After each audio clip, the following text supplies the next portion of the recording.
One. And we are live. You know what it is. If it is Sunday, it is Sippin On Sundays. Mr. Campbell, Zolesfield, North Jackson's finest man. Listen, we are here on a Sunday, not on a Monday, like the show says. But that's all right, though, because we got a big show. And so I'm going to tell you something, man. Even though this is Sippin On Sunday, but we talk about everything. It's not just Jackson, Mississippi centric. It's just the show says it. So you know what, Dozo, but I'm going to tell you something. We're going to pass the drink around a little bit because we had SWAC media today, Zo. And there's a lot of things going on. And, unfortunately, I didn't get an invite to the Off Script channel band. Shout out to Off Script channel, Rocky Middle channel. And Zo couldn't make us. Zo's getting his, wedding preparations on. So, I had to make sure I had people that either watched everything or were talking to people or people were there. Because, man, I want to make sure that we give the people the right information. Because, other shows, they went, and nothing against this. Because we going to point out something. I saw a lot of great interviews by a lot of podcasters. Their game is stepping up. But some people just there just to be there. They didn't interview anybody. They didn't talk to anybody and stuff like that. And this is very important. This is the first visual that we get to see the players, the coaches, SWAC prediction of who's going to finish first or second. Yeah. So you know what it is, man. You know what it is. So you know what? So listen, I'm going to start off first. Let me tell you something. We sipping on Sundays in Alabama also. So we got Blue in the house. What's up, Blue? What's up, guys? Appreciate y'all having me, man. What's up, Blue? See. So like I say, that's what I'm saying. So Mississippi, Alabama always had that rivalry. You know what I'm saying? But we passed that drink along too. So we had Blue, and like I say, Blue always gets to the cookout. Now, Blue, let me ask you a question. If me and Zoe had a cookout, SWAC me at cookout, HBCU cookout, and you coming, what you bringing to the cookout for us to have? Drink. I'm just bringing. No, listen. I know my place. I'm bringing the waters, man. I'll bring the cooler with the waters, and y'all can throw all your. That's the wrong answer, Blue. That's the wrong answer. Listen, hey, as a true man from LA, y'all, if you're from Alabama, you're not gonna get that reference. Or if you really want to know what I could cook, it's seafood. Okay. Okay. But Blue, you from LA. You know the answer's supposed to be white barbecue sauce. Come on now, you from LA. Fair, that's fair, bro. That's my stuff too, man. Like, ooh. Listen, man, there's a barbecue place right up the road. That's all that, man. That's it right there, man. Coach Brown's. Shout out to Coach Brown's Barbecue in Mobile, man. Like they got you know what? Since you said it, I'm gonna try it because I have a barbecue. I am a white barbecue sauce fan. So now, so Blue, let me ask you a question. So now, do you partake in any spirits and libations, or you are a non-spirit libation drinker? Which is fine. Man, I used to. I don't drink no more, but when I did, it was Crown Apple. Oh, okay. What? Oh, yeah. Now, listen, yeah. Now, Blue, if you come, well, man, we ain't got a good homecoming. What I'm about to say, if you come down to family one of them big games, shout out to my boy EB. Now, see my boy EB from Orlando. Oh, that Crown Apple. Oh, he got the bags full. You know what I'm saying to that. So there ain't no doubt about that. You know what? I had my first drink last night in about 3 months. So some of y'all don't know, I'm newly diabetic. So I got this whole little scale, like I can't drink alcohol no more, but I found out I can have a 2-drink minimum. You know what I'm saying? But 2-drink maximum. See, yeah. I said that wrong. I said that wrong. Forgive me. Forgive me, y'all. Look, hold on. I'm saying it because I've been eating right. I do right. I'm disciplined. I said the wrong thing. It's 2-drink maximum. Forgive me, Steve. You're right. But I had a watermelon margarita. Okay. So, All right. Now, listen, I'm going to tell you something. I had to call in a big gun. You know what I mean? Now, people say I know about FAMU and what's going on in the SWAC and things like that. But I'm going to tell you something. I got a FAMU inside. Because you know what, Blue, why I had to do this? Because there was a lot of disrespectful questions asked to our coach down there talking about who we going to beat or who we not going to beat. So you know what, though? So I had to go. So we going to sip on a little bit of Sunday from the state of Florida. And my boy Kelvin Rozier, OG Strike Zone in the house. What up, gentlemen? How y'all doing? Kelvin, by the way, what up, Kev? By the way, Zoe, congratulations, man. Welcome to the club. Appreciate it. I got a real question to ask both you and Steve, being that you're both FAMUans, right? I always wanted to know, do y'all really have a disdain for the color of green? Because when you say FAMUans and you say anything about the colors, they always get in the hissy fit about the orange come first. It's orange and green. Why they don't ever say it's green and orange? I'm gonna let Kelvin answer. Orange and green. There you go. See? Tell him. I mean, there's no, we don't even think about that until somebody say it wrong. It is what it is. So it's orange and green. What it is. It's always orange and green. I think y'all more privy to orange than the green though. Well, you know, I will say this, FAMU, we different. We a little different. So yeah, I own that. I just noticed it. I always wanted to ask because they get pissed off if you say something about green and orange. I'm like, it's y'all colors. Why? What? Okay. Well, it rolls off the tongue better when you say orange or green. You know what I mean? It just has a better vibe than green. You see, something about the word green just don't go well with anything anyway. You know what I mean? It just don't. So, you know, so you got to say the orange or green and things like that. So, you know, that's what it is. Now, because I don't anybody hear somebody say the white and blue of Jackson State. I've never heard that. I've never heard anybody say white and blue. Well, they just go. We only say that because they're going alphabetical order. That's all it is. Right. That's right. I wasn't gonna bring it. I was hoping you didn't notice that. Now see, hold on. Now wait a minute. See, this is why you gotta have the FAMUs in the house. Because see, now this one here, A130. See, this is a FAMU historian, you know, FAMU alumni, grad, Hall of Famer. See, this is so she gave us the official answer, Kevin. Our school song says it's the orange and the green. So there you go. So okay. That's official. I was just curious. So that is true. That is true. So, I didn't even think about that. There you go. See, that's why I like having people like that watch the show. That you know, because you know what? There's nothing worse. And I'm gonna say this, and Zoe and Blue, you're gonna understand this. We had so many people, and I'm gonna say this because Zoe, you're gonna understand this, that went to Jackson State, right? Mm-hmm. But wasn't, you know, I guess they forgot that Jackson had football or whatever until prime came, right? And then all of a sudden they called themselves Jackson State experts and didn't even know who certain players were that played Jackson State. That was my problem. And they was having podcasts and they were talking. And then you would ask them. I literally asked somebody. I was like, now that's our age, around our age, though. I know you know who Lewis Tillman is, the Shannon Boyd. Who? What? See, then why are you on a podcast? Why are you in the chat talking about Jackson State and you don't even know who these people are? See, that's my problem right there. So, you know, again, you know, shout out to everyone 38, you know, to point out the actual thing. But that's my biggest problem. If you're going to have a podcast about a school, and this ain't just Jackson State, any school, at least, you know, do some pre-prime homework. You know what I'm saying? That's one thing, you know, you got to do some pre-prime homework. I mean, I always tell people, the world didn't start in 2000, and the world didn't start when prime came for HBCU football. You know what I mean? So, you know, I just had to put that out. So tell the people what's coming up, because I got to pull something up. Tell people what you got coming up, Zoe. That's very important. Hey, man, it's my last free weekend, dog. I'm going to be jumping that broom next weekend. And, yeah, man, excited, looking forward to it, man. So Zoe is getting married. And listen, we're going to put this up. And in the Big Easy. And we're going to little Zoe honeymoon fun here. So again, let me make this big. And again, we're gonna figure this out because I think there should be if I do this link, because I think I can look at it and put the link in the chat. But if you guys take a chance, go in there. Let me make it a little bit bigger because I can see them. I'll make that big right there. That's there, Zelle. So if you can get your phone out on the screen or whatever, come back to it. And you know, bless my boy a little bit of something, man. You know, bless him a little bit of something, him and his wife. That's all okay. Let me make sure, because I'm being honest with you. Now, what is your future wife, your fiance's name again? Jamaica. Okay. So she's gonna be. So is she doing? Which is no problem. Is she doing the hyphenated name, or is she gonna just be Jamaica Phillips, or is she doing hyphenated? Mika, come here 1 second. I'll let you ask her. All right. Well, you off to a good start. I was going to say he's already got the camera, but I'm not. They want to ask you something. Okay, I'm listening. Hi, everybody. Okay. Hey, Jamaica, you know, congratulations. Thank you. You know, we're super excited. You know, we got the QR code so we can bless you all, you know, in your nuptials and things like that. But there's a question that we got to ask. Okay. When you jump that broom and when it's official and legal, are you hyphenating in your name or you just going to be Phillips? Oh, no, Lord. I'm going to be Phillips all the way. No hype. Okay. No yes, hype. sir. Yes, sir. Okay. If you're going to do it, you got to do it big, right? There you go. Okay. Thank you so much, everybody, for considering donating to us. And thank you for the congratulations. Let's see. I'm going to tell you.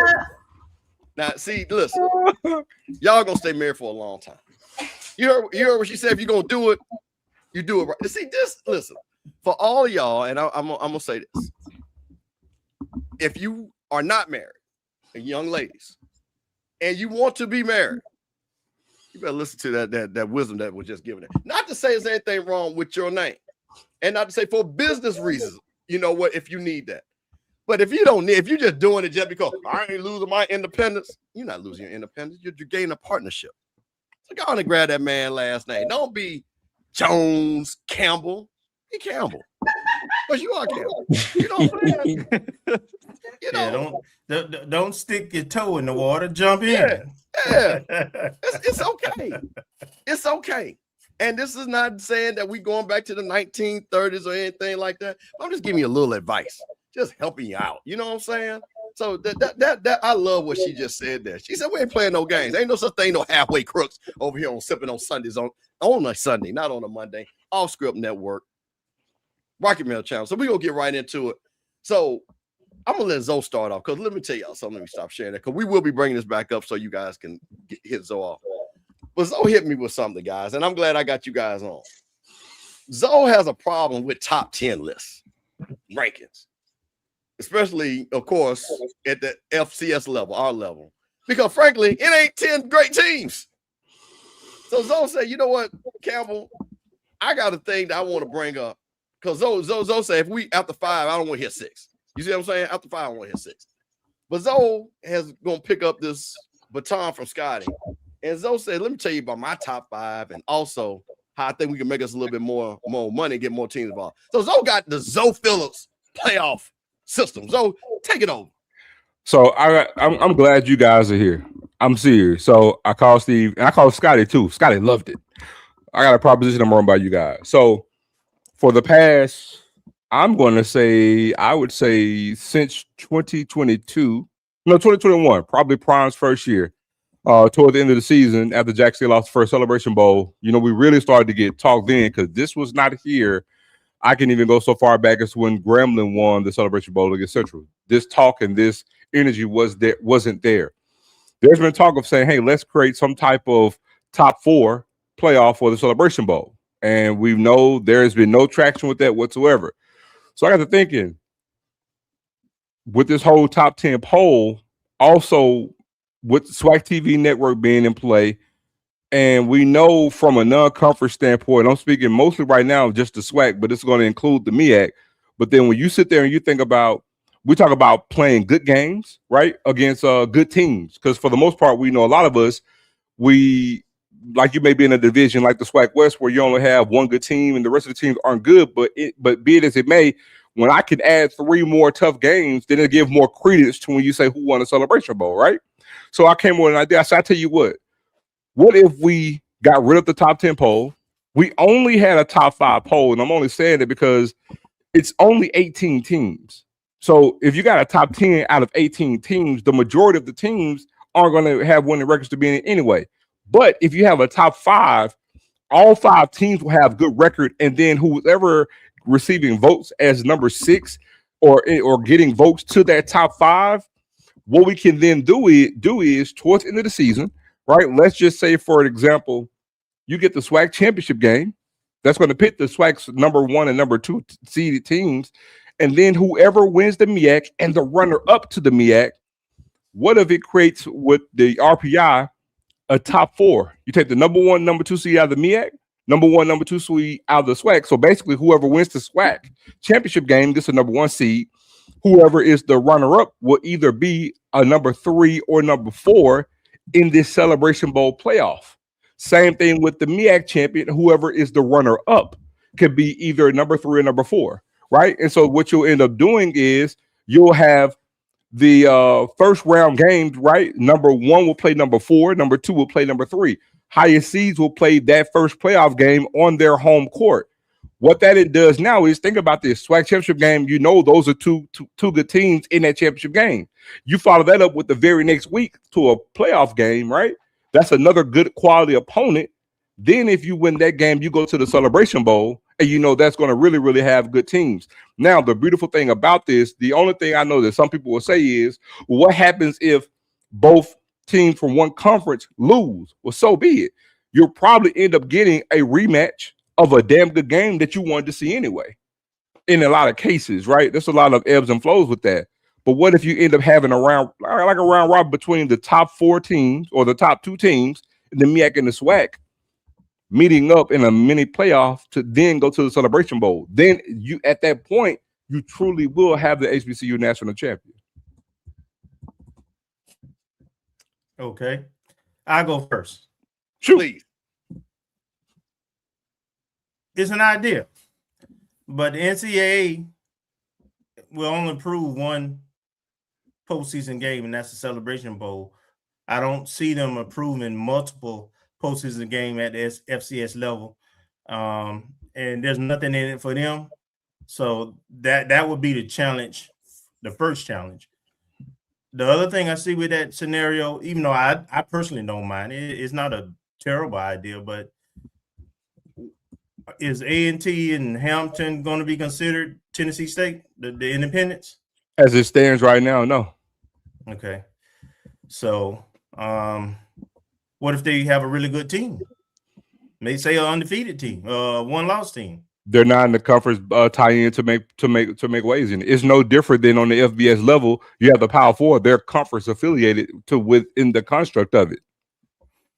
Okay. Now I tell you what. Now, if you wanted to, we can sit there and say we can, because again, we can create language to say we can consider Tennessee State of Hampton if they're top 2 in their conference, and just because of RPI, they're rated over. You see what I'm saying? Because again, whoever wins the SWAC and the MEAC, they're going to have an at-large bid basically anyway. Because I'm not at-large, they're going to have the automatic bid anyway because they won. An at-large bid is an at-large bid. So if Tennessee State garners the record to where it's voted, because remember, the poll is going to dictate who gets in and who doesn't. It's a top 5 poll. So rest assured, if Tennessee State is ranked, I can assure you they would have to have a damn good record in there, and it's a tougher conference. So if Tennessee State is 8-3 in the CAA, you can rest assured they'll probably get way more than enough votes to be able to get in ahead of the runner-up in the SWAC conference.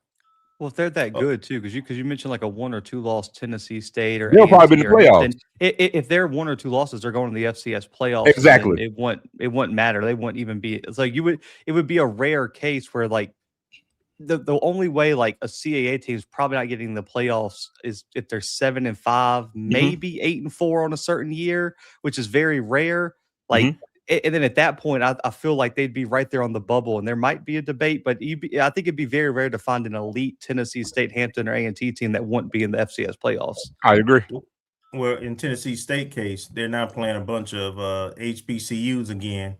So I wonder if they lose to, say, a FAMU and another SWAC school, but they win a conference, which is watered down, frankly, from what it used to be. Is no guarantee. Yeah. So, but anyway, it's not a bad solution. I tell you one last thing that what could happen, and I don't know if it's a good thing. You could have a team play a team like 3 times, 4 times actually. Because like in the SWAC case, you could have a team that played in regular season. They played in the SWAC championship game, and then they play playoff in the playoffs. So, but watch this. So when you say that on the surface, some people may think that's a bad thing. But let me raise you this: picture Jack State and FAMU in the same case scenario. Deion Sanders' first year. Deion Sanders' second year, then also going into Willie's last year at FAMU. You see what I'm saying? You're talking about Jack State playing the same. You play 7-6 first game of the season. That's going to be an attractive game in the SWAC championship game. Well, they're in the same division, but then you see what I'm saying? You still have a chance in some shape, form, or fashion of having that type of product or that type of buzz heading into the postseason. Or you take Jack State versus Alabama State last year. Jack State wins that game. But then, in let's just say if Alabama State wins that game, now you got a rematch for the SWAC championship game, knowing that you could potentially have that game again for a 3rd time in the Celebration Bowl.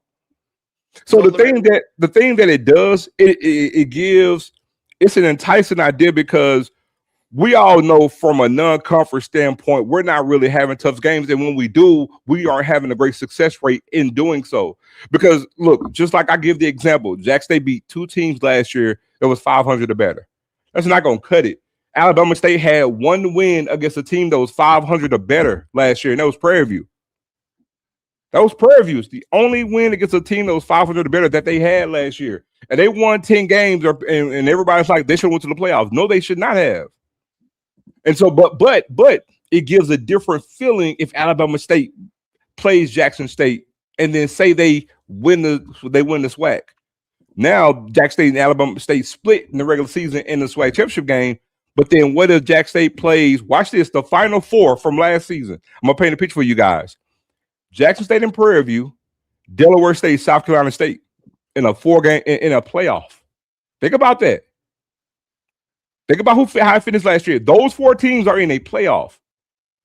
You got the first round game. You got Prairie View playing Delaware State, Jackson State playing South Carolina State. Think about that. So I got a question for you. So hold on. That's 2 damn good games that you would want to see. But I got a question, because this actually happened. And also in your scenario of what happened. So y'all can correct me if I'm wrong, because I think I'm right. Alabama State at that time, when they had whoever poll, because you got to use some poll, right? Whoever poll they use. I believe they were ranked ahead of Prairie View going to that SWAC championship, just the overall poll. So they don't get to play the SWAC championship. Let's just say I'm right, okay, just for the argument. Let's just say because they lost to Jack State, they actually were the number 3 team or the number 2 team in the poll. So are they out because of what your scenario, or are they in? Well, it'll dictate what the votes are after that game. After the SWAC championship game. Mm-hmm.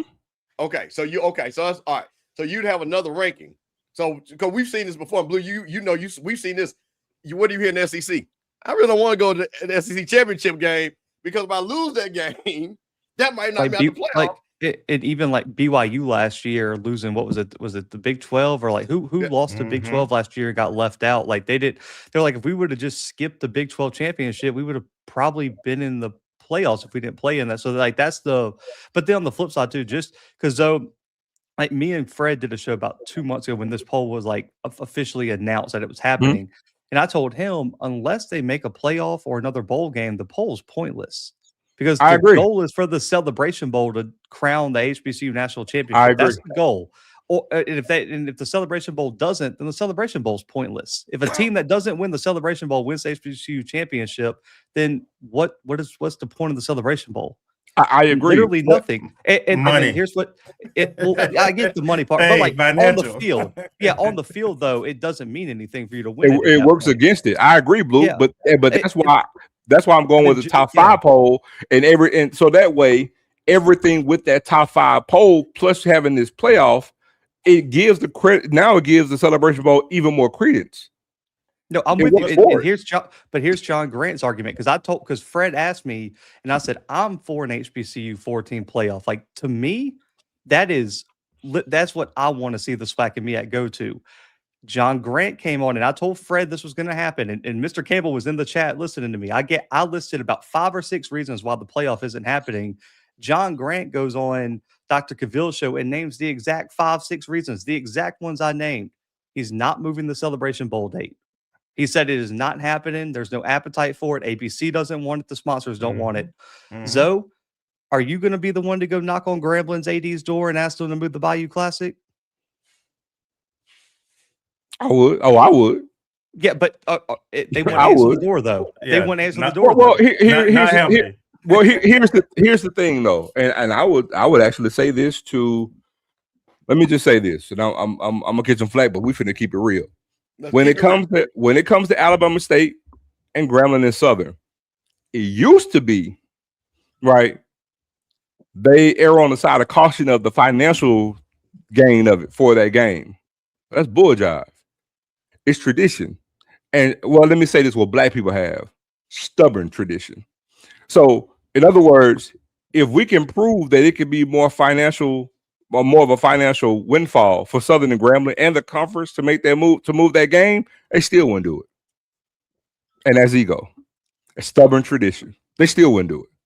So if you're not willing to do something, even if it's going to be a financial breakthrough for you that benefit Southern and Grambling, then that's doing, if we're gonna be honest, that's doing the conference a disservice, and honestly, frankly, it's doing the schools a disservice. But like I said, Southern and Grambling could be, the SWAC could prove that they can give Southern and Grambling $2 million each for moving that weekend, that they can have some type of financial windfall. They still will move it. And so that's just stubborn tradition. It is like with the model you proposed, and this is with any 4-team model, right? Even if you just took the top 2 teams from each conference, no poll, right, Zoe? There's not enough room between the Bayou Classic and where the Celebration Bowl is to have a legit playoff, because of Grambling and Southern playing on that weekend, the SWAC championship has to be the following weekend, and then the Celebration Bowl is the next weekend. Here's the thing. Now, this is where I can give you some pushback on. Actually, if we're being honest, because we're not playing for an FCS national championship, we're not trying to go to the playoffs. So honestly, when it comes down to it, you really could move it, because the thing is ESPN on Celebration Bowl. Well, hey, Steve, I got a question for you and Kevin, because y'all a little bit older than me. Was the Celebration Bowl always there? Because there used to be other bowl games before them, right? No, Yes. They moved it up. It used to be a week after what it was this past you had year. Heritage Bowl. You had Pioneer Bowl. Here's what I'm going, Blue. You don't have to play in the Celebration Bowl. There's a contract for that game. That contract is going to expire at some point in time. So you don't have to play in Celebration Bowl. FBS schools do it all the time. Hell, we've even done it. You can create a whole nother You can create a whole nother bowl game. It's the Heritage Bowl has the same tie-in the Celebration Bowl has. And Heritage Bowl was back further than what it is. When this contract expires with ESPN, they can still own it. You could just create another bowl game like you did this one. John Grant is not going to really stay in line with that, because John Grant is on board with what's going on. If both conferences see that because again, with the advent of SWAC TV, now this can be more enticing for the SWAC, because now I got more postseason games that are more attractive. You know what I'm saying? That I can actually have on our own product ownership, and you got it. So you can have a bowl game later on down during the season. The SWAC championship game, when you have after the SWAC championship game, you can have the playoffs start 2 weeks later if you want to. So by doing so, now you don't have to worry about when the Bayou Classic ends or Thanksgiving weekend when Alabama State want to play their last game. You can schedule the SWAC championship game to be later on, like the MEAC. And you can line up with the MEAC, or both conferences can say, hey, 2 weeks after the SWAC championship game, we'll start the playoff. They literally can do that. No, but the thing, go ahead. My bad, Kelvin, go ahead. Well, so where the money coming from? Like, that's my question. For those 2 teams that, going to say the 3rd and 4th place team to play, where's the money coming from? And then you're going to get pushback about, you going into finals and player safety. Too many games. Okay, well, is finals and player safety stopped anything on the FBS level? Because the last time I checked, we're human beings just like they are. So there's no point of mentioning finals, because the FBS does it. And guess what? We're Division I just like they are. We just got 22. Well, now we don't. We got the same number of scholarships. We all got 105 scholarships. So that's that part of there's no point in even mentioning that. That's just old school thinking. But I will tell you this, Kevin. That's the reason why it's worth mentioning.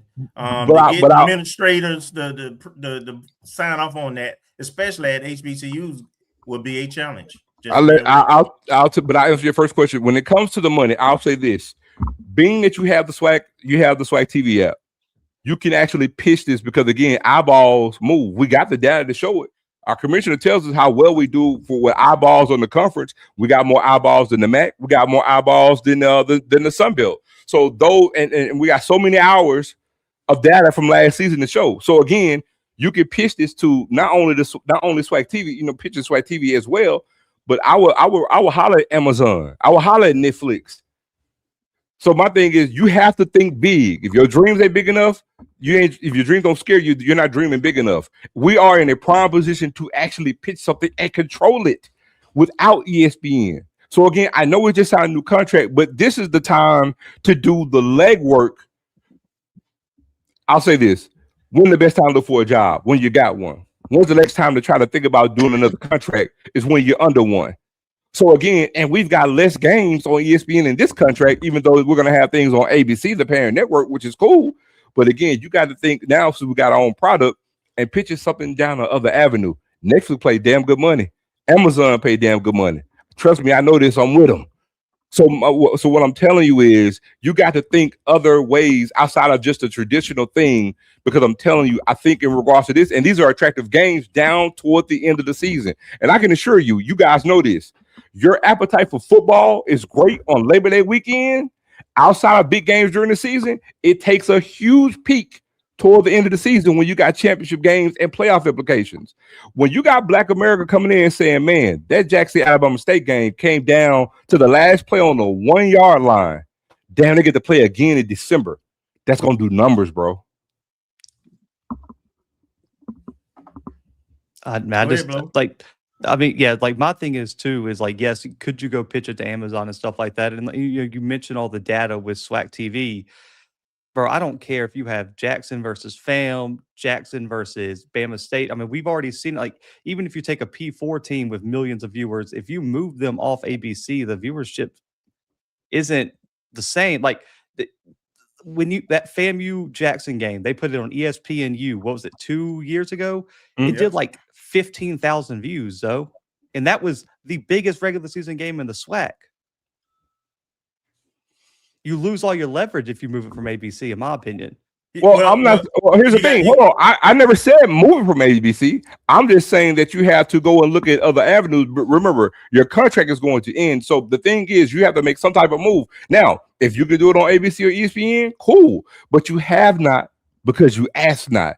So my thing is, push and try to do something. Because again, this actually gives you leverage and ways to try to expand and broaden your brand and your product. You can't continue to do status quo and expect to grow. You can't grow comfortable.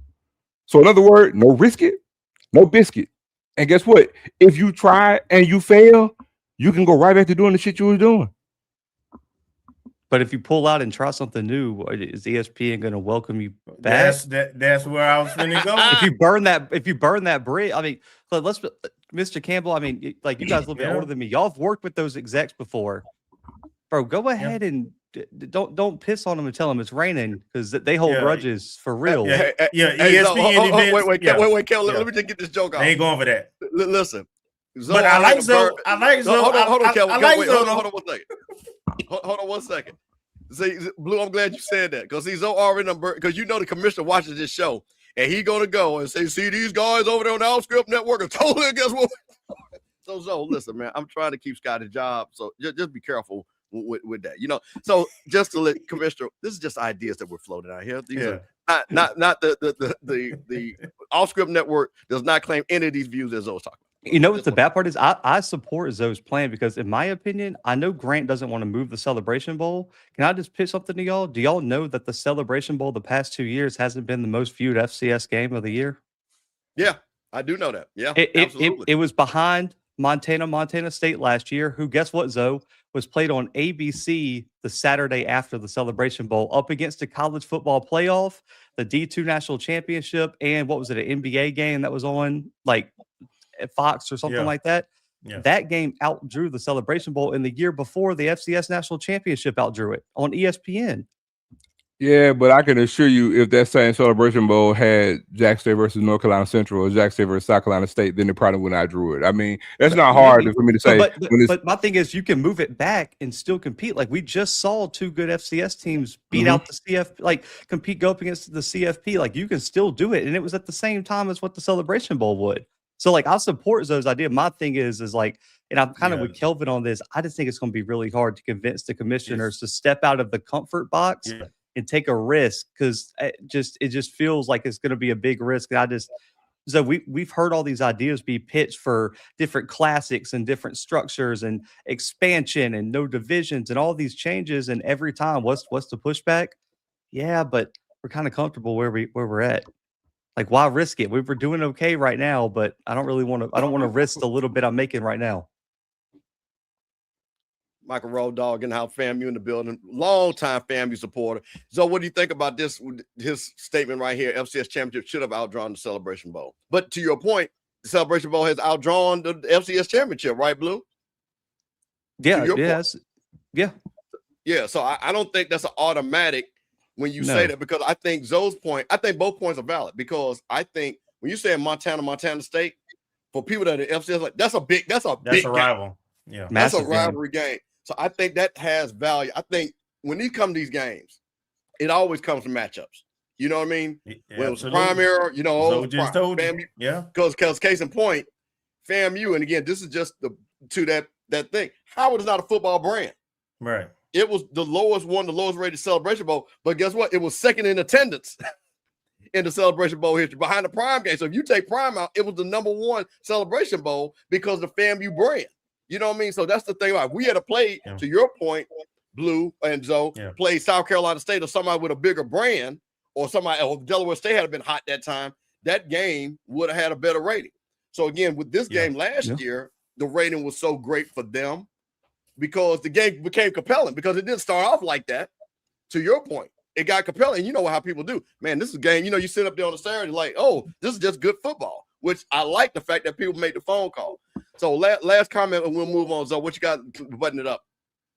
No, man, I just think, again, you talk about attractive games. Like I said, if you take the final top 4 teams from last year, year before last, year before that, those are 2 damn good matchups, you know what I'm saying, that could segue to heading over to make even more attractive Celebration Bowl, right? Because even if you have a thing, for an example, and we can go to teams in years past, right?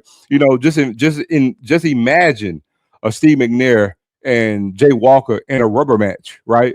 In the same season. Well, not rubber match, but a rematch, right? In the Celebration Bowl. Like, you can have these types of matchups, you know what I'm saying? Not just, you know, whoever wins the conference, but then actually have a 1 game, you know, well, a 2 game playoff to have that. Because again, now you're talking about even more tougher games. You can even have another conference game, right? Like I said, you mentioned, you think about Jack State versus Southern in the first round of the playoffs with a chance to face off against South Carolina State and Howard, you know what I'm saying, in the Celebration Bowl, you know what I'm saying, with high-powered offenses. It creates more intrigue, and I don't care what everybody else says. People are lying through their teeth. Matchups matter, and when you beat good teams, and when you know you're going to face good teams in the postseason, those things give more credence to the wins that you have. Point blank, period. Everybody else who says they lying, I do not care.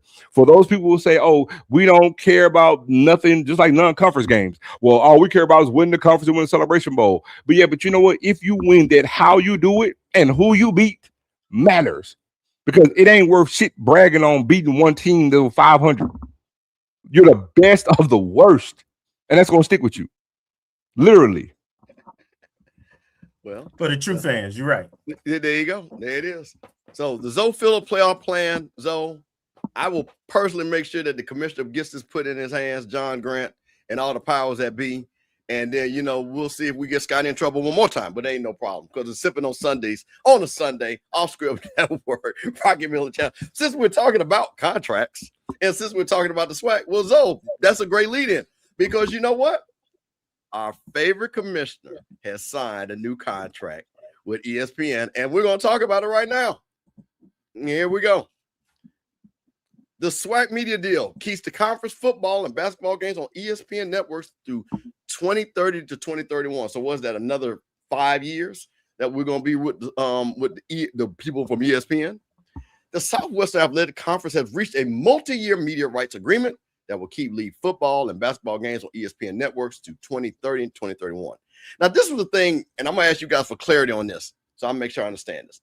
ESPN will annually air 10 regular season football games across its linear and digital networks. The conference football game on ABC, ESPN or ESPN2, and both the men's basketball and women's basketball tournament championships on a linear ESPN network. All other rounds of the conference basketball tournament will be shown on ESPN digital networks, and 4 regular season men's basketball games will be aired across ESPN linear and digital networks. So one other thing, let's see, SWAC, blah, blah, blah, challenge the name, celebrate. Okay, yeah. So ESPN events extend the conference participation in the MEAC SWAC Kickoff Challenge Celebration Bowl for 6 more years, which runs to 2032. And of course, we know what that is. But I want to get an understanding of this. And I'm going to make this big, because I've been trying to make sure I'm explaining this right. Is this saying that they're only going to show 10 games? Is this what this means? Yep. Okay. So this is interesting. So 10 games that ESPN is going to select. That's either going to be shown linear or digital networks. Okay. And then I'm assuming then the rest, and I see how you cooking, Commissioner. The rest of them will be property of SWAC TV. Blue that and Kevin, that sound right when we're going with this? And HBCU go. They also can go on ESPN Plus, if I'm not mistaken. That's this right. is just ABC, ESPN, or ESPN2. Okay, so wait a minute. I'm at what it says digital network. Is it a digital network? ESPN Plus? Yeah, it's ESPN Plus. But it's going to be any of those, but the majority of them, because they've always been the majority of the games we had, will be on ESPN Plus. Yeah. Okay, so wait a minute. So let me ask the question again. Are they only going to have the rights to only 10 of our games, period? And the rest will either be shown on HBCU Go or SWAC TV. Is that or because what I thought this was going to say until I saw digital, it was that they had 10 games they guaranteed were going to be on TV, basically. They're going to have they're going to schedule 10 games on air. That's not digital. It literally says right here, and digital networks. It says it right there. No, I'm saying they're going to choose 10 games that they're going to show on their platform, but it's simultaneous because whatever they have on their channel is going to be on digital as well. Okay, so all right, I got you. I see what you're saying. So if it's on ABC, then you go on the ESPN app and you can see it. That's what you mean. Right? That's exactly right. So they still have the rights to other games that they're going to be able to show on the app. That's correct. Okay. All right. Well, yeah. Kevin, what do you think? Because you sound so we have multiple media outlet platforms, and I think what this is saying is that they have first right of refusal for at least 10 games, and I think that is chosen both between the conference as well as ESPN, and then I believe the rest of our games, HBCU Go. I know FAMU plays on it 4 times. Right. They pick up their major game for the week, maybe 2, and then the rest will be on SWAC TV. Yeah. Okay. Because SWAC TV is going to have more games this year than what they had last season. Correct. So let's make sure we explain, because I got a lot of texts about we doing a bad deal again. I don't know what the deal is. I'm gonna try to find out what the numbers are, but I want to explain the deal first. Because let me tell you something. I know how y'all going to do. Shout out to EA, because I had to talk to EA, and EA called me and said, "Hey Campbell, explain this to me." Because that's what we're here for. We only talk truth over here. We don't do what people think they know. So I'm trying to make sure I understand this. I want to be clear. There are 10 games guaranteed that's going to be on TV, 100%. Be on the ESPN platform. And it's probably going to come down to what big game out of the Power 4 is happening that day. Yep. As to which platform they'll put it on. That's correct. Okay. Right. It's possible their feature game for our conference could be on ESPN Plus or 3. Okay. So that's why I'm saying why this is tricky. You know what I mean? Because when I first read it and people texted me, they were saying, "Oh, we got 10 games that's going to be on TV." And I was like, "Wait a minute, let me reread this again." I don't know if that's guaranteed to be 10 games. It's 10 games they're going to select. And then to your point, and that's what I'm trying to figure out, which I think I got the answer to, because remember the original contract was this. They had a right of first refusal to all the games. Right. Yep. What they wanted, right? Yeah. And then from there, HBCU Go had the second pick of what ESPN, and this went from not only linear but digital. Yep. Okay, that's the original contract. Then HBCU Go got the pick from there, and then SWAC TV got all the rest. But this sounds like the way this is being written, that it is limited now to this amount of games, and SWAC TV is going to pick up more games. Yes. Okay. Yes. Blue, what do you say? You does that sound right?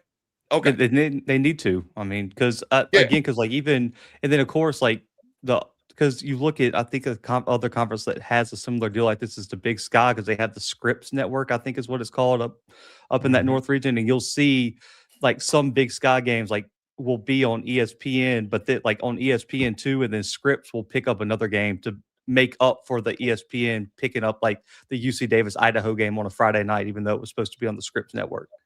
Right. Now, Hutch, hey, shout out to Hutch, because Hutch, you know what? Hutch, I always appreciate you being here. But okay, I'm curious. You said this paragraph doesn't explicitly state 10 games. It says ESPN will annually air 10 regular season games. It didn't say up to or more than. It said actually 10. So I don't know why you think it doesn't explicitly say that. So I'll be curious to why you think that, because that's what we're trying to figure out. I'm not saying I'm right or wrong. I'm just saying because when we read this, you have people that will go on podcasts and say, oh, we ain't getting the right amount of money. And they took 10 games and they're showing this. So I don't know what we're getting money-wise. Well, the thing is, this should have been expected with the SWAC, with the start of the SWAC TV network. Because again, they have to do this because read those sentences. ESPN will annually air 10 regular season football games across its linear digital networks. That's the sentence. Linear and digital networks. I think that's what I think that's the distinction that they was trying to make. Yeah, it could be linear. It could be like I say on like Southern Alabama State. That's one of the games they picked up for week 0, and it's on ESPNU. Right. So you know what's so fun? I wonder this going forward. I wonder, does this apply to this year? Does this apply to this year or this next year going forward? This will be the life of the contract. Okay, no, but I'm saying, does that apply for this year though? So generally with contract, I haven't seen the contract, but I'm very, very versed in contracts. Yes, generally with the contract, this is considered, I guess, an amendment to the contract.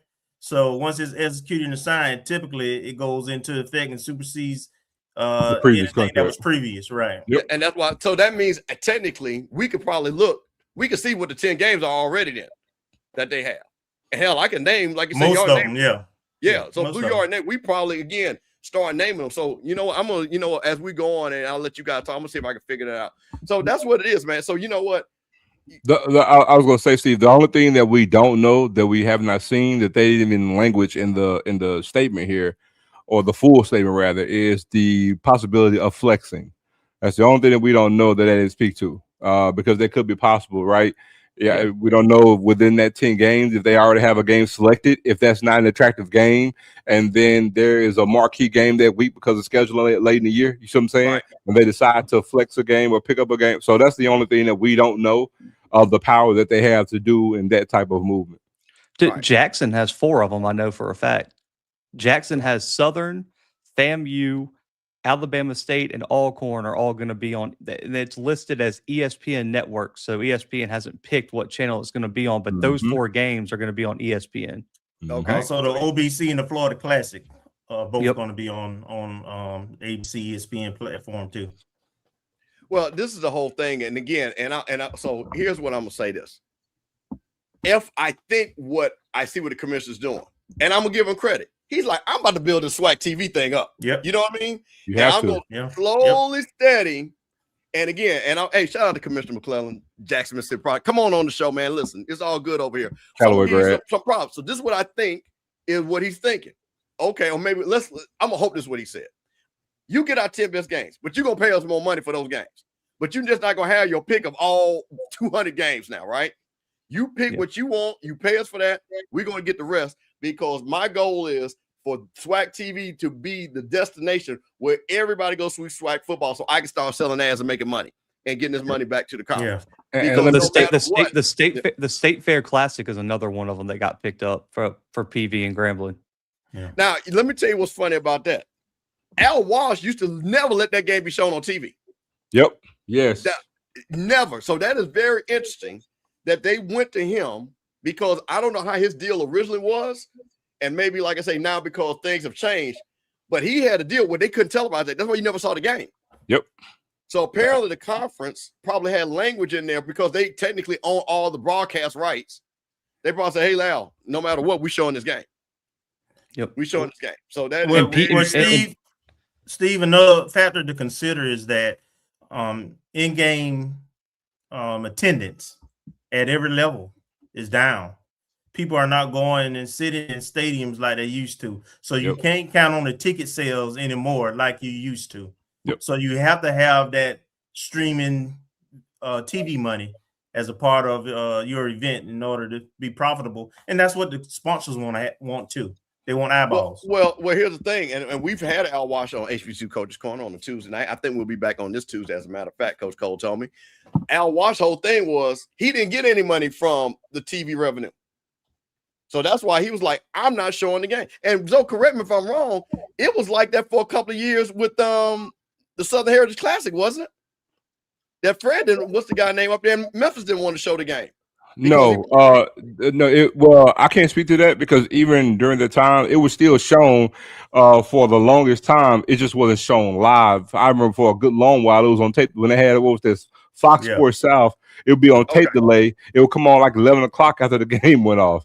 But then also after that, when they stopped doing that, then you had all these different local entities who would live stream the game.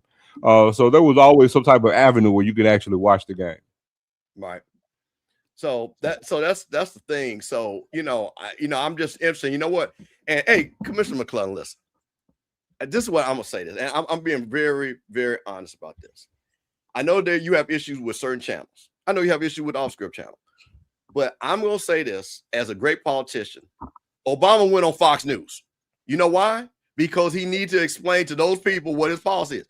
Man, come on over here on Sippin On Sundays with your boys, your homeboys, and explain it. This is the biggest platform. This channel is the biggest platform that you get all of you. Listen, we got multiple people that come on here. Blue will be on here. Kel will be on here. So come on the show and explain it and stop letting other people explain these contracts, because that's where the stuff always happens. So you listen, man, you're a big man. You got your doctorate. You're a Kappa. You're a man around town. Man, come on the show. Explain it. You're not going to get disrespected because we need to hear from you. I know you go over there with Dr. Cavill. Nothing wrong with that. I know you go over there, my boy Roy, Jericho. But listen, man, we the folks in the streets. Come on over here to the folks in the streets. You know what I'm saying? So come on over there. All right. With that being said, man, we got another contract we got to talk about. And this is my thing. Now, me and my boy Kelvin, we talk about contracts. So, there was a big issue, Kelvin. I was on last week. I was cooking so much, the internet cut me off because I think I was saying a little bit too much about FAMU and why we shouldn't play that Georgia game, right? And my thing is, yesterday's price ain't today's price. So we did a contract back in 2020, to play Georgia in 2028 for $665,000.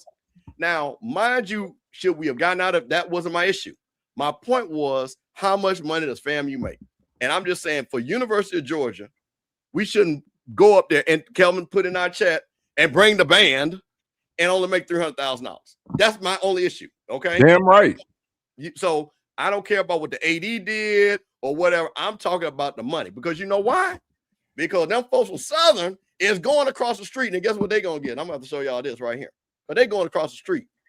And I don't want to hear nothing about, you got 9 years to make no game. No, you don't. Because Southern just signed this game. Southern University to play football game at LSU. And shout out, we don't know who wrote this one. This is no one know HBCU Sports. They don't want to put their name on it. But I'm going to give them credit. That's an inside joke right there. That's an inside joke. That's the inside joke. Southern University is set to renew a rare in-state matchup with LSU, one that carries both financial significance and historical weight. The Jaguars will travel to Tiger Stadium, which is literally basically across town, across the street, however you want to say it, on September 9th, 2028. Southern will receive $750,000 for the game and a typical payout for matchups between FCS program and SEC opponent. Because I wanted to point this out because it was said that, FBS teams get X. My point was you got to make it specific.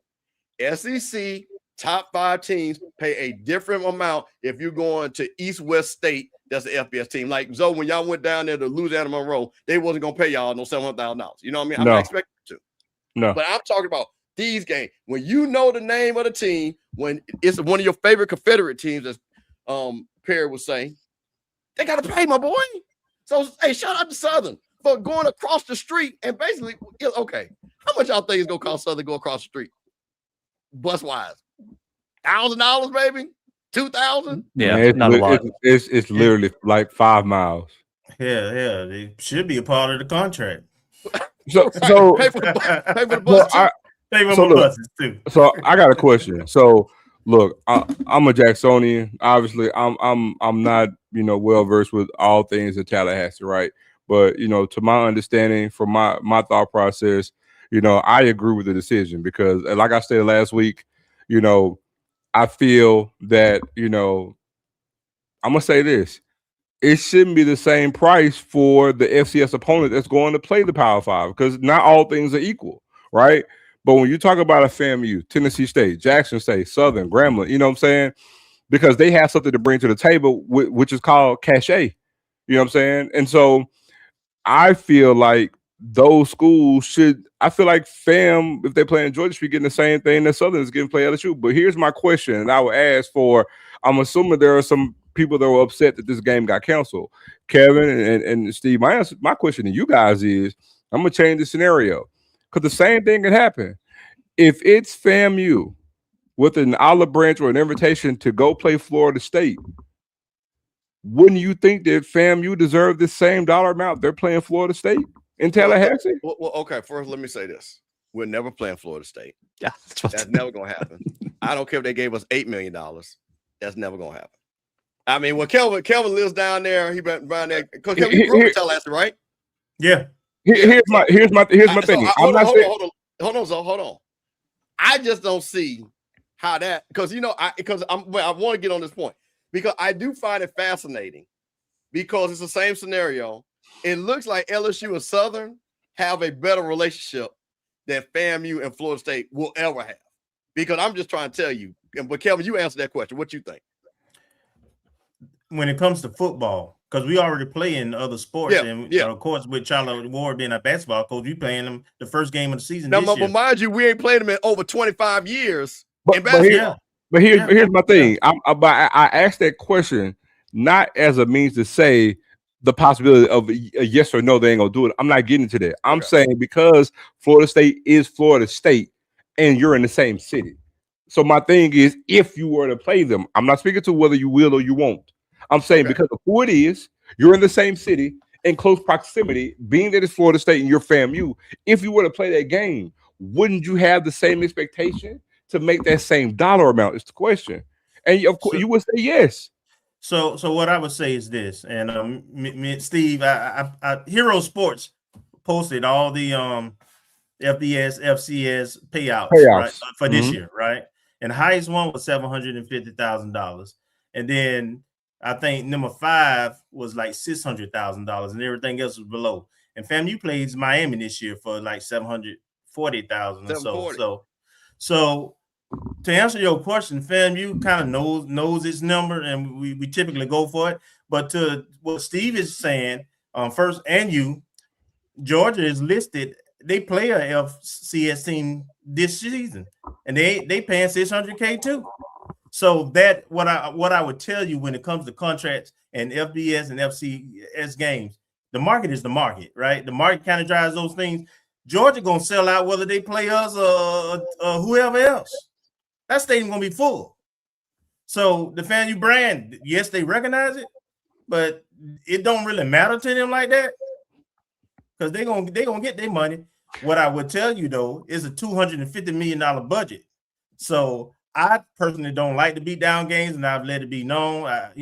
All money ain't good money. But your FSU scenario, well, to my knowledge, I don't think FSU has paid any FCS school over like $500K ever in their history. So that's the market. That's what they're gonna shoot out there between 300. I know Delaware State, I think, came for about $295,000. I think it was under $300K. So I would tell you are what you negotiate now. You all are right about that.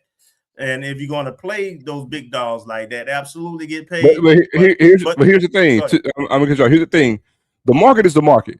But like you pretty much just gave the answer. That's what I'm saying. Not all FCS teams are the same because again, Delaware State couldn't garner no $500,000 even if they wanted to. So that's what I'm saying. So yeah, the market is the market. But again, they have the resources to say, "Oh, we're not going to pay this." So whether the fans going to be there or not, because here's the thing about those FBS teams. Yeah, the stadium will be sold out, but they won't be there. So yeah, they don't get their money regardless. But it comes down to budgeting what they're going to allow you to have. Because I can assure you, Southern playing Georgia and them getting what they got paid, Mercer ain't getting the same dollar amount. I can assure you that. No, they're not. So there is a difference in that. Grambling. Okay, Grambling goes to Ohio State and gets $1 million. Well, guess what? I can assure you, if Valley was going to play Ohio State, they ain't getting it. It's not happening. They wouldn't even invite Valley, but I know that too. I know that too. And there's no shade on Valley, but that's my point. Not. Yeah. And also we played Ohio State in 2013, I think it was. Yep. And back in 2013, we got $900K. So yeah. Let me say this, and let's keep it a buck. Kelvin, I agree with you that they sell out, but here's what I'll say. There's different types of sellouts because there's ticket sales and people actually being there. That's what I'm saying. These SEC schools know, and that's the reason why, to Zoe's point, they could play another FCS school, but guess what? They never ask for the band to come. They never ask for the band to come. You know what they do with us? They ask for the band to come because they know we bring a show. And I have been in them stadiums and seen this. And you know who's the most excited about HBCU band coming? The white band. Because they get to dance and do all that stuff that they don't never get to do. And those kids love it. Matter of fact, literally, because somebody sent me, I remember this. I think Bethune-Cookman played FSU, Kelvin, a couple of years ago. Yes. What was the viral video? The FSU drummers doing the drum line against the BCU drummer. That went viral. But Steve, I'm gonna tell you. Okay, so look, living in Atlanta, so I went to the game when Southern played Georgia. I was there, right? But I was also there when Notre Dame played Georgia, right? I've been to several FBS games. I had family members that played in every FBS, different FBS conferences. I've been there, and I'm telling you, there is some panache when you talking about the idea of Grambling going to Ohio State. Grambling name, I'm telling you, it helps. No, it's not used to sell tickets. That's not what it comes into. Because again, when it comes to their season ticket package, hell, just off the students alone, they'll sell like 40,000 season tickets. So, like you stated, the game could be a sellout, but the asses won't be there. But also, we're talking about tangible buzz and energy around the stadium. It actually translates. It does. There's a name in that. So, fam, you going to Ohio State, trust me. Plus, there's a tie-in with Rudy Hubbard. Like those things, we went. Correct. So those things are there. But I'm telling you, because again, we tend to minimize who we are from a football standpoint. But I'm telling you, there's panache, there's cachet there. For an example, Ole Miss can play the Citadel. I've said this I don't know how many times, and I could care nothing about Ole Miss. Let Ole Miss play Jack State and Ole Miss. See, Steve. No, I'm telling you. Listen. I'm telling you that would now you talking about 8 million, and I'm joking about the number. I'm telling you, though they would never. That's one of them. They would never do that because of the hell the state would be. But Ole Miss, no, because you know what? See, let me tell you. Well, I'm gonna get too far off on a tangent on this, but they know half that stadium would be blue and white, not white and blue. Navy blue and white. And I'm talking about tiger blue, and not that Ole Miss Confederate blue. And they know it. And the amount of money that you know what's so crazy, and so you can tell me if I'm wrong or right. If Jackson State played Ole Miss, it would be bigger than Mississippi State in Ole Miss game. There's no way you're not gonna tell me otherwise. And I'm telling you that alone, to Zoe's point, that would be that Jackson State would have to get $2 million just to come up I-55. Well, it's not I-55, but you know that little side highway to get up to Ole Miss. There's no way. Let me just share this. So I've been to almost every FAMU FBS game, Oklahoma, Ohio State, seen them all because we do it every year. Who know why you do that to yourself? Woo. Yeah, me either. and what I would tell you is, after being on the end of 73-0 and 72-9, and the band didn't go to any of those games, and those people were out tailgating and drinking at halftime. And we all knew when we went in the stadium that's what's going to be the case. Yep. So they're not there. To your point, if we bring our band, absolutely, they're there for the entertainment. They'll stay to halftime and they get out of the stadium. But that doesn't mean good football is being played. You're getting your team hurt. There's some other more important factors, in my opinion, to that, which is why I don't like those games. No, not that. See, now, Kelvin, that's the most important thing. The game, and this is why I guess to your point, why I was so outraged, because first of all, I wanted to clean up one thing, because all we heard was, "Fam, you lost $665,000." No, we didn't, because I know this because I talked to someone. They were not going to cancel their game. They were just going to do what Florida do, just move it around. Now, canceling whatever. My bigger thing is, it is not worth $300,000 for what you just said. It's not worth it, especially when we can go play Miami. We can go right down to our power base, our recruiting base, our alumni base, fundraising base. We go to Georgia for $300,000. What are we getting out of that? We're not getting anything. And to the point, they always want to see the band. So with that being said, we're going to go ahead to the next contract that is baffled me. And again, you know, we tease about the PV-12, right? But I'm just going to tell you something. It might be only Texas Southern 8, because I don't hear nobody from Texas Southern getting mad about this right here. So we're going to talk about the Texas Southern 8 and this contract and why these boys don't show up for their business. Because I think it just came out with Texas Southern's going to play. But here is a crazy article. Texas Southern, and shout out to Kyle Mosley, who writes great articles. Texas Southern unused stadium power inside the Tigers scheduling rights. Inside the 2011 Shell Energy Stadium deal, Texas Southern holds priority scheduling and protected classics. James Doug explained how Texas Southern lost this leverage. Now, this is what's just insane. So, Texas Southern, you know, they share it with the Houston Dynamo. I think they're MLS, the soccer team. Yep. However, under the initial license agreement, that designation downtown Houston as the Tigers' home, they may not have attended meetings to agree on dates during the previous 2 seasons. This may have resulted in recent changes within TSU administration and athletic department. Texas HBCU legend has reviewed the TSU licensing agreement between Dynamo Stadium and Texas Southern. The document attached, blah, blah, blah. And at that time, who did the contract was Charles McClellan. He was the athletic director and the building of the stadium. So this is what's crazy. So, you know, the Texas Southern is going to be playing in high school stadiums, this stadium, all this different stuff. But they actually have the right to talk about right of first refusal. So here's the thing. Let's go right here.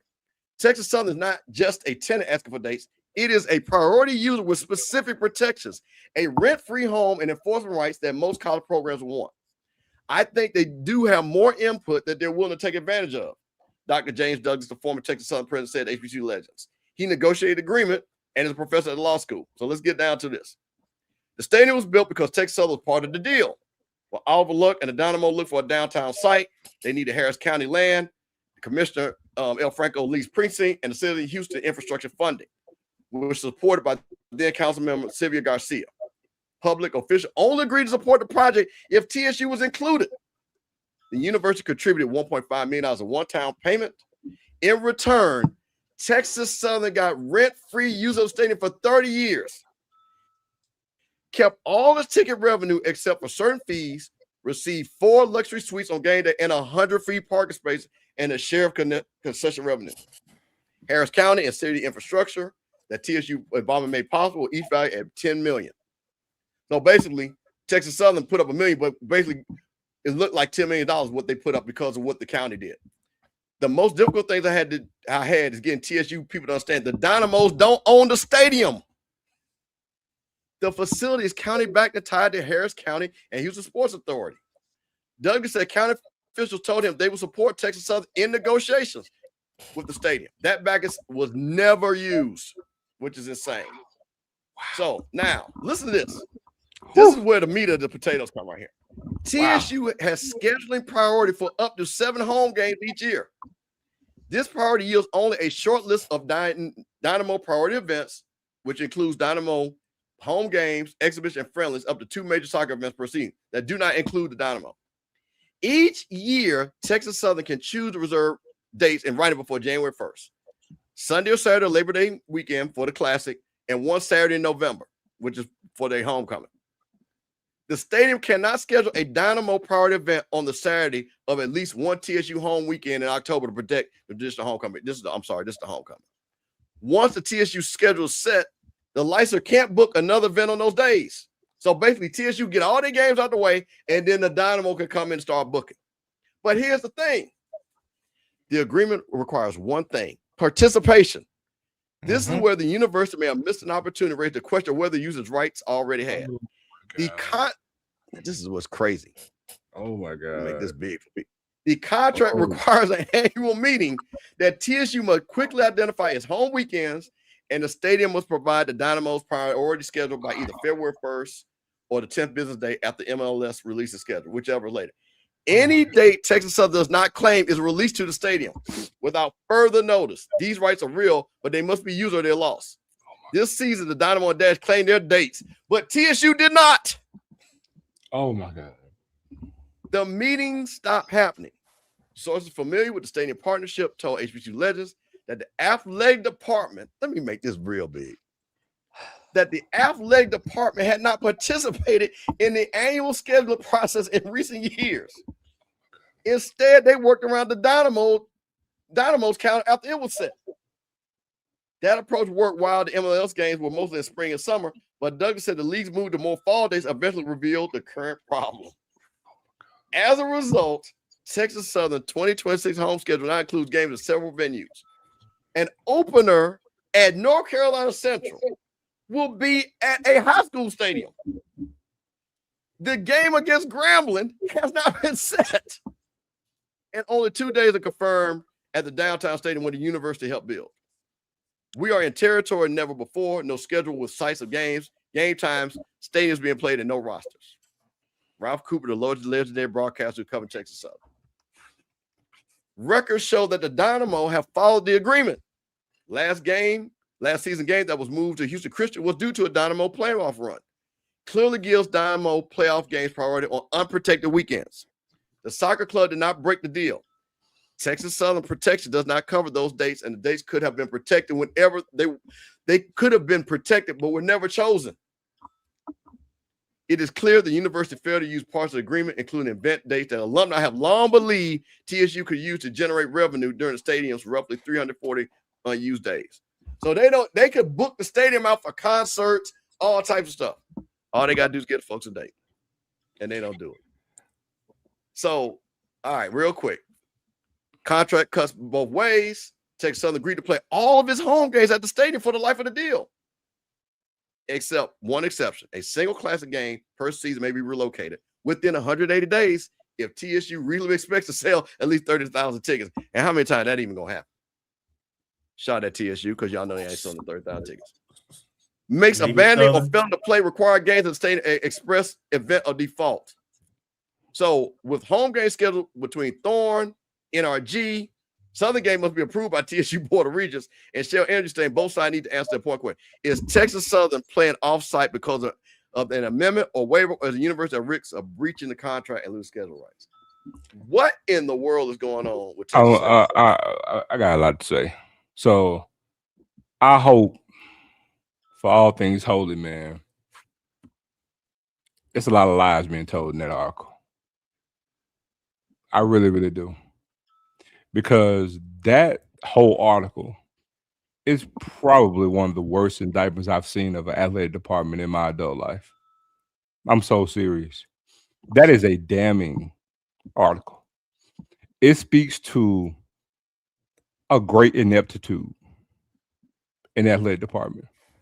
It speaks to, man, a lot of time we see stuff in HBCU, we can all from different institutions say there was a lot of like ego involved or some headstrong stuff involved, right? This is street incompetence. Mm-hmm. This is just, it's an ineptitude. It's unfortunate. And we talk about an institution of higher learning, and this is the caliber of non-business that's going on. Let me tell you something, man. My senior year in football, man, I was talking about this last week. It's one thing that happened before my very first game. My coach was giving a pep speak, and he said something at that point in time that stuck with me for all my adult life. He said, always be about the business of taking care of business. And that stuck with me, right? But now that comes to mind when I hear this because, man, they're not handling their business.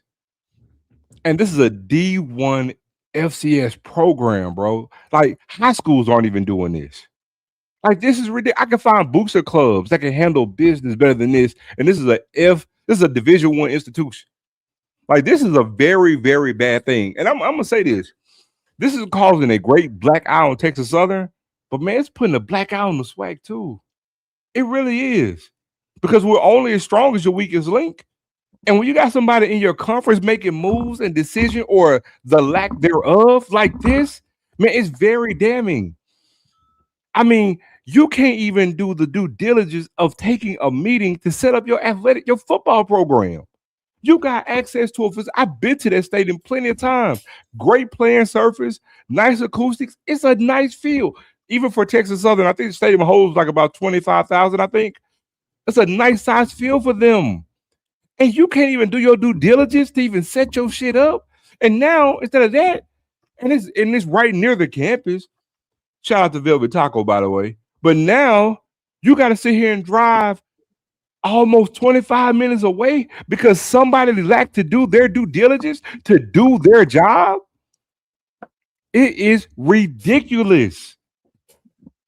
It's shameful. It is shameful.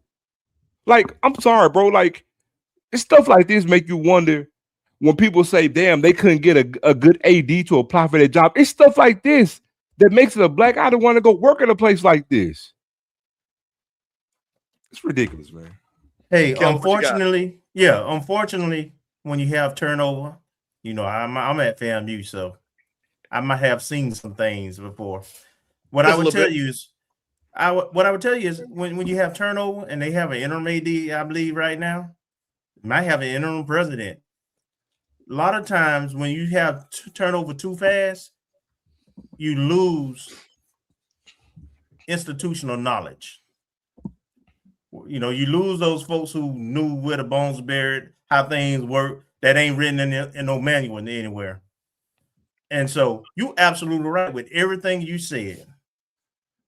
That just goes, for me, that just shows that prior to this interim and this change of leadership there, that's where the knowledge was.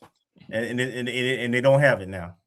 Yeah, but Kevin, here's my thing though. Said the first time somebody you had change in the athletic department. Said the first time. And there's a time before that. So what I'm saying is, guess what? When you have experience in letting somebody go, you normally have what? Some type of transition team or segue into something else. There's still a thing to go about handling your business. Look, I can't speak to the semantics because, again, like you say, you have family and you've seen some things, but I'm going to tell you this. It's one thing to say you dropped the ball on something, Kevin. I think we all can say that our institutions have dropped the ball on something. We all can. But a lot of time with HBCUs, and you know this to be true, most of our stuff that when we have issues, it comes to ego a lot of time. This right here ain't that. This right here is ridiculous, bro. Hey, man, politics is real in the state of Texas and across the country is different now. And so, as you know, there's a lot of inexperienced people leading HBCUs right now. And I'm going to leave that there. Steve, you know where I'm going. Blue, listen, you have been around FCS. You monitor FCS. And I'm not saying this because you are a traditional white guy that we love and know. Has this happened in any, like, do the white folks do this? You know what I'm saying? No. No, I don't know of any FCS school playing at a high school stadium because they forgot to book out the current stadium. I mean, there's only like, I'm just thinking, I mean, like, I exclude the Pioneer because those are just non-scholarship schools and they just kind of do their thing. But I think most of them have their own stadium. But I think Portland State's the only other one that plays in like a stadium off campus. They play in a soccer stadium too. But I mean, outside of that, man, I mean, that's rough. And you got first right refusal. Yeah, I mean, that's and then also like, is the on-campus stadium like condemned or something? Is that like the issue with that playing? No, it's not condemned. So it's a makeshift with the field. It's a makeshift bleachers, and they'll play typically like homecoming there, right? But that's it. That's it. I need Texas Southern. I need somebody for Texas Southern because I know it's only 80 y'all out there. You know what I mean? Until basketball season starts, y'all need to get your own. Hey man, call Lionel. Call said because y'all need to talk about this because I need answers for somebody from Texas Southern because you know what's really bad to me, and again, Zoe, and you guys know that I work with lawyers every day. You got a damn law school. The guy that negotiated the deal is still at the law school. So how did Kyle call him and he explained the whole contract because he's a lawyer, and you don't say, to your point, Kelvin, it's not like the guy's not there. Kevin, here's the He's point. still So Kevin, He's here's a the thing. lawyer. Kevin, you made the comment, right, about, all the things you stated about, young people or inexperienced and all that's true. But you know what you forgot? That's what you can't get around. In that article, it says so clearly, I have reached out to them. I've reached out to them. They won't answer my calls. They won't get back to me. So when you see now, when that is there, that's the problem. So I can see again, we had a change in this. I don't buy it, but you know what I'm saying? We let somebody go to the middle of that transition, but then you got somebody reaching out to you. I was just going to go there with what now she Grace, just stated. shout out to Grace. Now Grace and Glow 84. That's Grace what I had thought some it was. opinion, Like, NCAA compliant. Shout out to The Grace. the goalpost is not the same at the high school level as the NCAA level. That is absolutely correct. And also from a game ops standpoint, especially for a visiting team, there's some things that that are part of a typical NCAA locker room that is not at a high school stadium. So there's some operational challenges that they may have to bring equipment in. More than likely, they will have to bring equipment in and some other things for it to be. And if those goalposts are not adjustable, which at a high school stadium, I doubt it is, because typically most of them are built for high school games, then I don't know how to get around that either.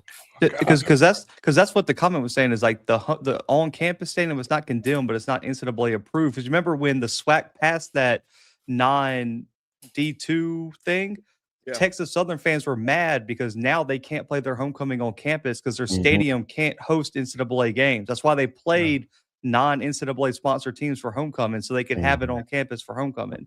Yeah. No, wait a minute. Slow down. See, this is what you get on Sippin On Sundays, Off Script Network, the Rocket. See, you get fact. Blue, say that one time because I hadn't heard that. Say that one more time for the people in the back. Yeah, condemn wasn't the right word, but like Grace and Glow said, it's not NCAA. Like, you can't play NCAA events at their home football stadium. And so they were playing Virginia Lynchburg's, Lincoln of California's, North American University, because you can have the homecoming game on campus at that point.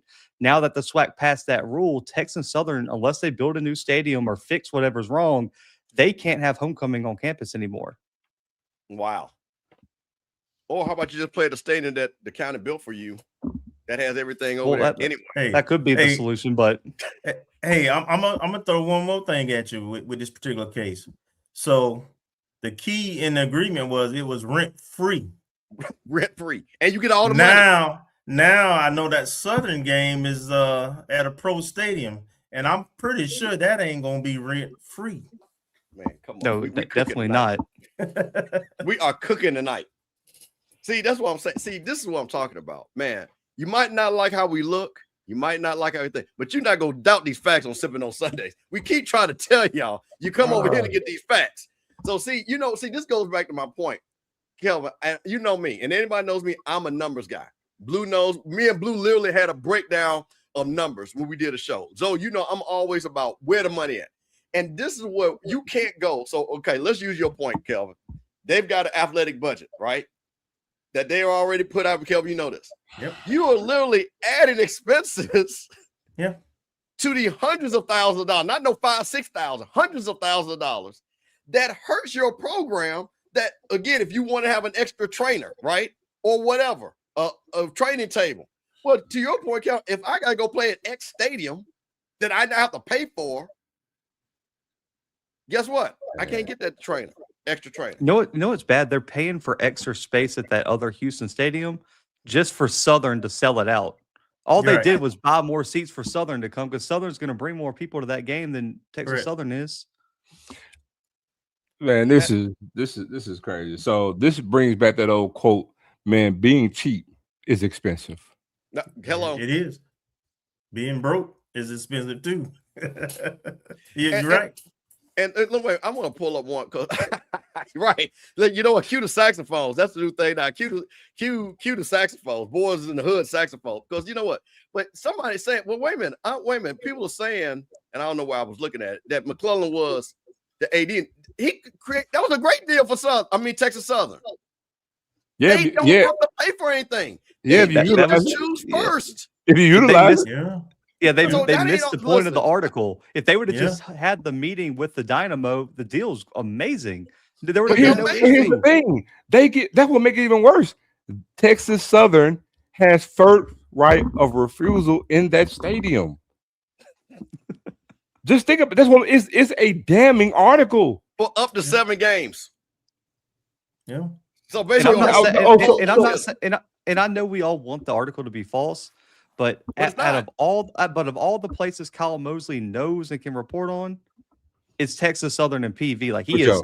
he lives For it. sure. Like he's tied in. Like none, all that is I For sure. think is 100% true if it's coming from Kyle about Texas. oh Southern yeah, and he's not gonna PV. put that on Sports Illustrated, and it's not right. So now, since we know that, now we can ask this question, right? So we talk about the lay of the land HBCU football programs, right? So Texas Southern, now we know the intricacies, have up to 7 home games that they can have every year in that stadium. So tell me why in the hell they better not ever be signing up for no goddamn classic. See, now now it's like being a fly on the wall. So Texas Southern, which they don't do great in attendance, right? You talk about wanting to have the ability to build a program, right? So now you can get in a 12-game conference, you can guarantee yourself 7 home games a season At no to minimum cost. Why in the hell would you? And get all the money. Why in the hell would you even think about scheduling a classic game? Watch this. You could guarantee yourself 7 home games, right?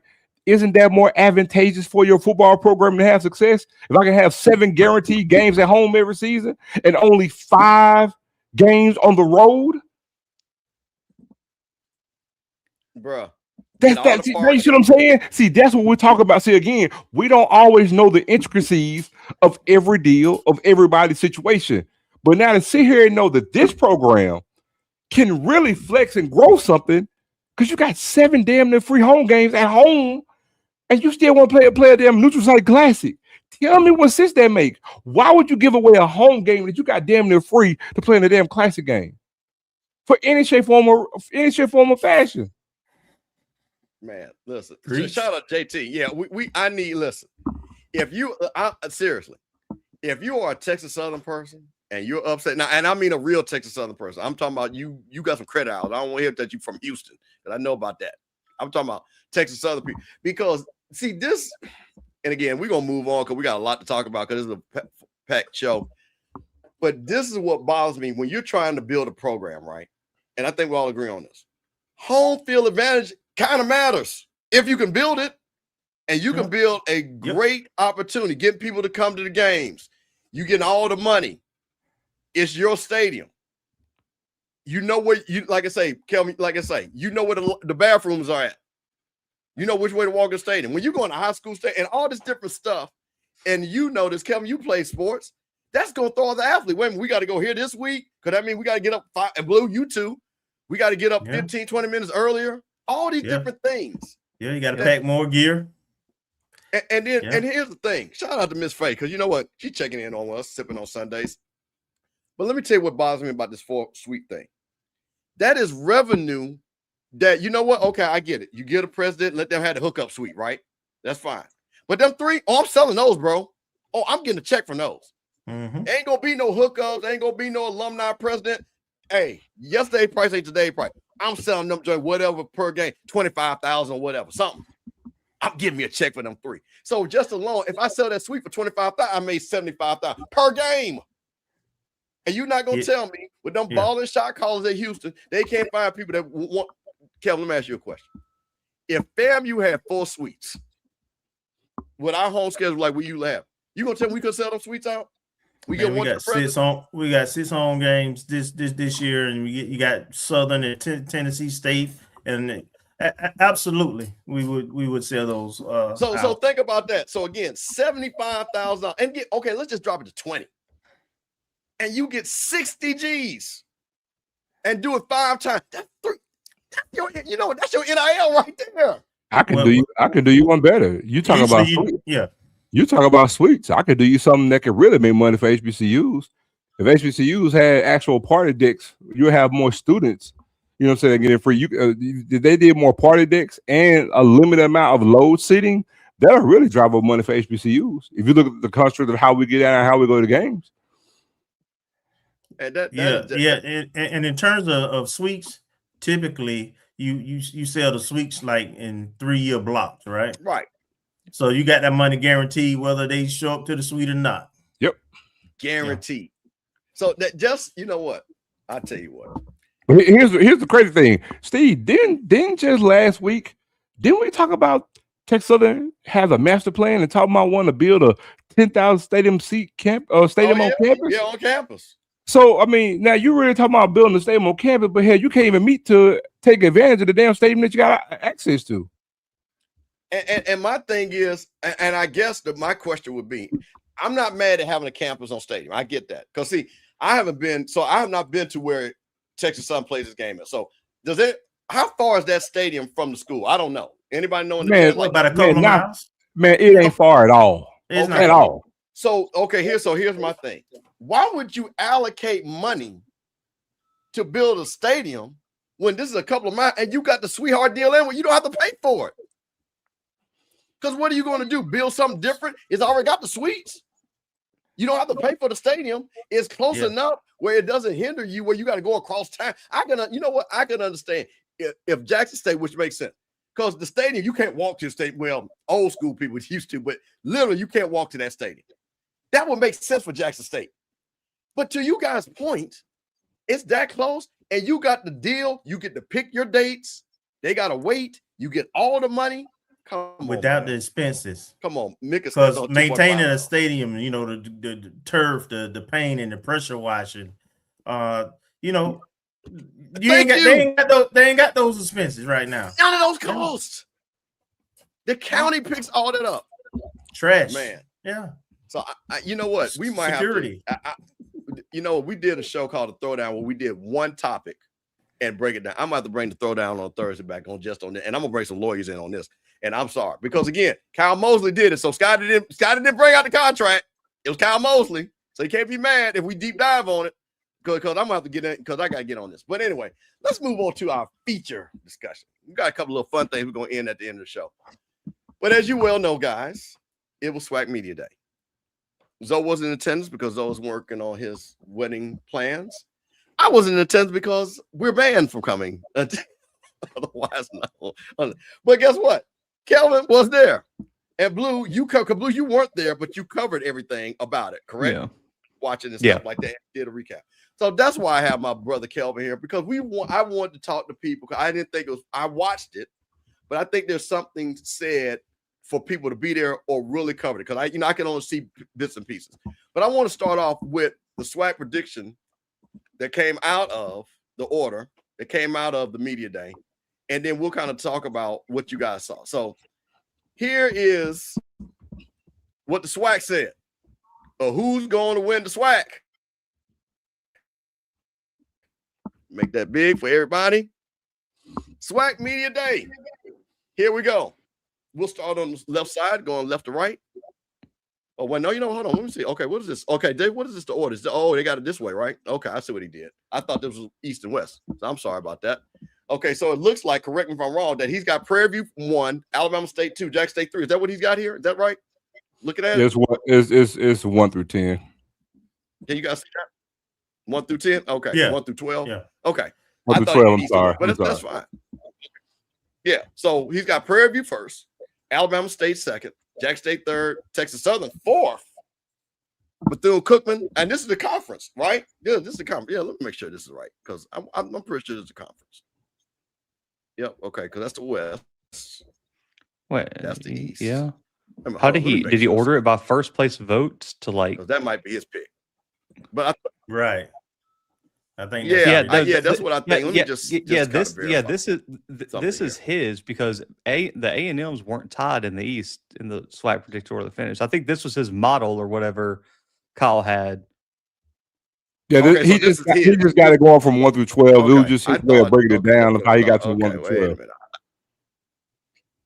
Okay, he's got it. You know what? Well, hold on 1 second. Because that's Kyle's. Like Kyle has like some sort of statistical model that he uses to predict. I was trying. Okay. All right, well, give me a second. I You got can go it. to the SWAC Twitter do have has it. like nice. I saw what he graphics did, for it. but yeah, I got it. Yep. Give me 1 second. Yeah, but he does have something I do want to talk about. I'll come back to it because he kind of broke down some things. Sorry about that, guys. I thought we were gonna have a nice little discussion, but same thing here. So this is what the SWAC media said right here. Here we go. This is the official SWAC 2026 football predicted order of finish.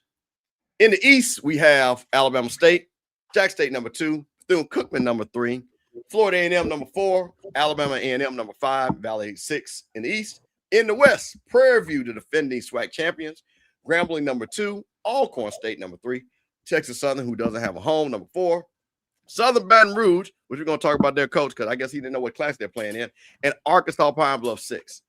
So we're going to start with you. What do you think about what the SWAC thinks this order is going to be?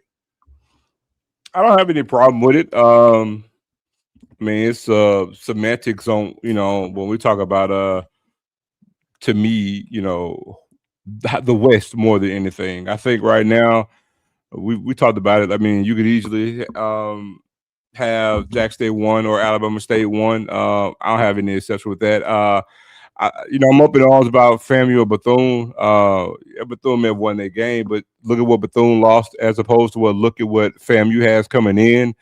So the way I typically do the preseason is not so much on everything that happened toward last season, is what you've done from season's end going into this upcoming season. A lot of people put a lot of onus on, well, we won this game last year. That has no credence on from the end of the season to this season. Because of that game, if you lost all these players during that game, it doesn't have any effect on this year's game, right? So that's why I roll with that. Bethune lost a lot in regards to what they were doing offensively. Yes. And so you look at FAMU has a quarterback that came in, had a great season last year at Albany State, brought in some great players, and again, they still recruited the same. I think sometimes people may want to put Bethune-Cookman over that game just because they won that game. And I think, again, I would swap FAMU and Bethune-Cookman just because of what's been done so far at the end of the season. And I'm kind of up in arms with regards to Grambling and Alcorn, but I'm not going to take exception with Grambling being number 2 because they very well have, again, when you look at how the season went for them, how they ended. Also at Alcorn, Alcorn beat Jackson State. They're at 6-6 at 500 ball, and you look at how Alcorn played toward the end of the year. The difference to me is Alcorn has a quarterback that they know they got coming in. Yeah. And again, I can see Alcorn just off that alone, possibly, leapfrogging Grambling at number 2 as well. Texas Southern lose their quarterback. I know people are kind of bullish on Texas Southern. I'm not seeing it. And so that's why, to me, everything as is, I will keep the same. I just will swap FAMU for Bethune, and I probably will swap Alcorn for Grambling. Lou, what you got looking at this? What's your thought process on it? Yeah, like I like that Zoe said. Like, I mean, I understand people were up in arms about the East, man, but like to say it's anything but 1A, 1B between Jackson, Bama State, like I don't really care who they had at 1 there, man. Like those are 2 teams that won 9 and 10 games last year. Both got us, but like obviously Body started up until he got hurt. Lockhart started the last 4 or 5 games of the season. So like. Therefore, like 2 returning quarterbacks, some continuity there at some key spots. You got the SWAC Defensive Player of the Year for Jackson. Bama State's got like 50-something% of their defensive production coming back, and they improved in the portal. So, like, those 2 teams are very clearly up there. I'm with Zoe, and I've been very vocal on my show that I think Bethune-Cookman takes the biggest step back in terms of SWAC teams, and that's on either side, either division. I think you look back at those first few years with Woody, man, they lost so many close games, man. And last year they flipped some of those and they were in a different position. I just have a hard time wondering if that was just a blip on the radar and they had kind of a quote unquote lucky year, or can they keep winning those close games even though the continuity isn't there? And if the offense isn't outscoring everybody, guys, can that defense win them many games? Or defense didn't win them many games last year. And I really do think I would go even further extreme than Zoe. I would have them behind FAMU and Alabama A&M personally.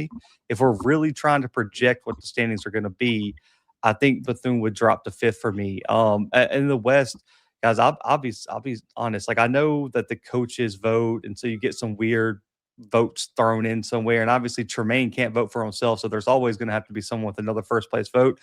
Very surprised that PV didn't sweep more of these first place votes. Like, I really do think the gap between PV and the rest of the West is massive right now until someone proves otherwise. And I actually agree with Zoe.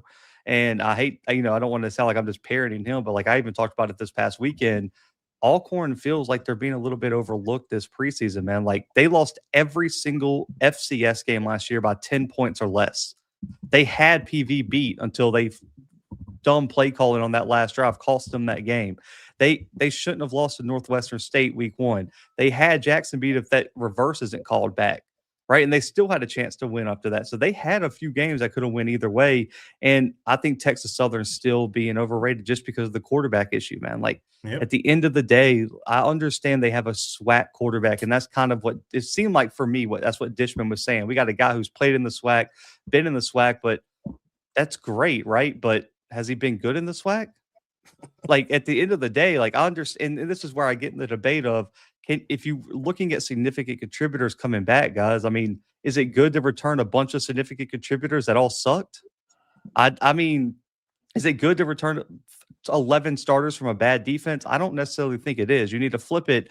And I actually think KJ Cooper was not bad for Texas Southern last year at quarterback, man. He made some plays in some key games to get them some wins. I don't think Cam has shown that he can do that as a quarterback. And they did have to replace a ton defensively. I think it's an interesting year for Texas Southern. And I know everyone's down on Southern, but I do think Southern right now, if you ask me, is a better team right now than Texas Southern. So I would probably flip that. Yeah, the panel's on it tonight, man. Y'all guys, man, I'm right there with you. I look at teams who have the quarterbacks returning that were successful, and the ones that have the head coaches that are, have appearances within the Celebration Bowl and won championships. So those teams should be at the top. Then there's a lot of question mark outside of Alabama State and Jackson State and Prairie View. I would say everybody in the next tier, there's question marks. So you don't know, and it's going to take a few games to figure out who may jump up there and be a contender. I agree with you that Bethune, they lost all the offensive production. They had one of the worst defenses in the SWAC last year. It was horrible. So I find it hard for them to repeat that success. And even with the offensive firepower they had, it took a Hail Mary pass on a 4th and 17 to even beat us. So so I agree. Bethune's probably going to take the biggest dive, and I would probably say Alabama A&M is probably going to make the biggest jump in the East. FAMU is one of those tricky ones, right? We have a lot of talent and speed at skill positions, but because we didn't have quarterback play consistent, we struggle with the really good teams. It's anticipated that we'll have better quarterback play, and we still have those, 2 of our top 3 running backs, 5 of our top 7 receivers. So, it's a lot there, and we brought in a lot of good talent. So, but right now, game 1, we don't know. On the west side, Prairie View is the class, and then I don't know about any of those other teams, but because of Alcorn having some late success, even though they were they played the easier teams, frankly, at the back end of their schedule. You look at who they beat. I don't know how much stock to put in that. I mean, and they were competitive, like Blue pointed out. We only beat them by 7 points or less. So you're right. They were competitive, but I just don't know if I believe that they're going to make that next step. Them and Texas Southern are similar to me. I don't believe it till I see it. So, but yeah, y'all guys didn't leave much meat on the bone. Well, I'm just going to, I think, again, there's no need me repeating it. I'm just going to just kind of go over this.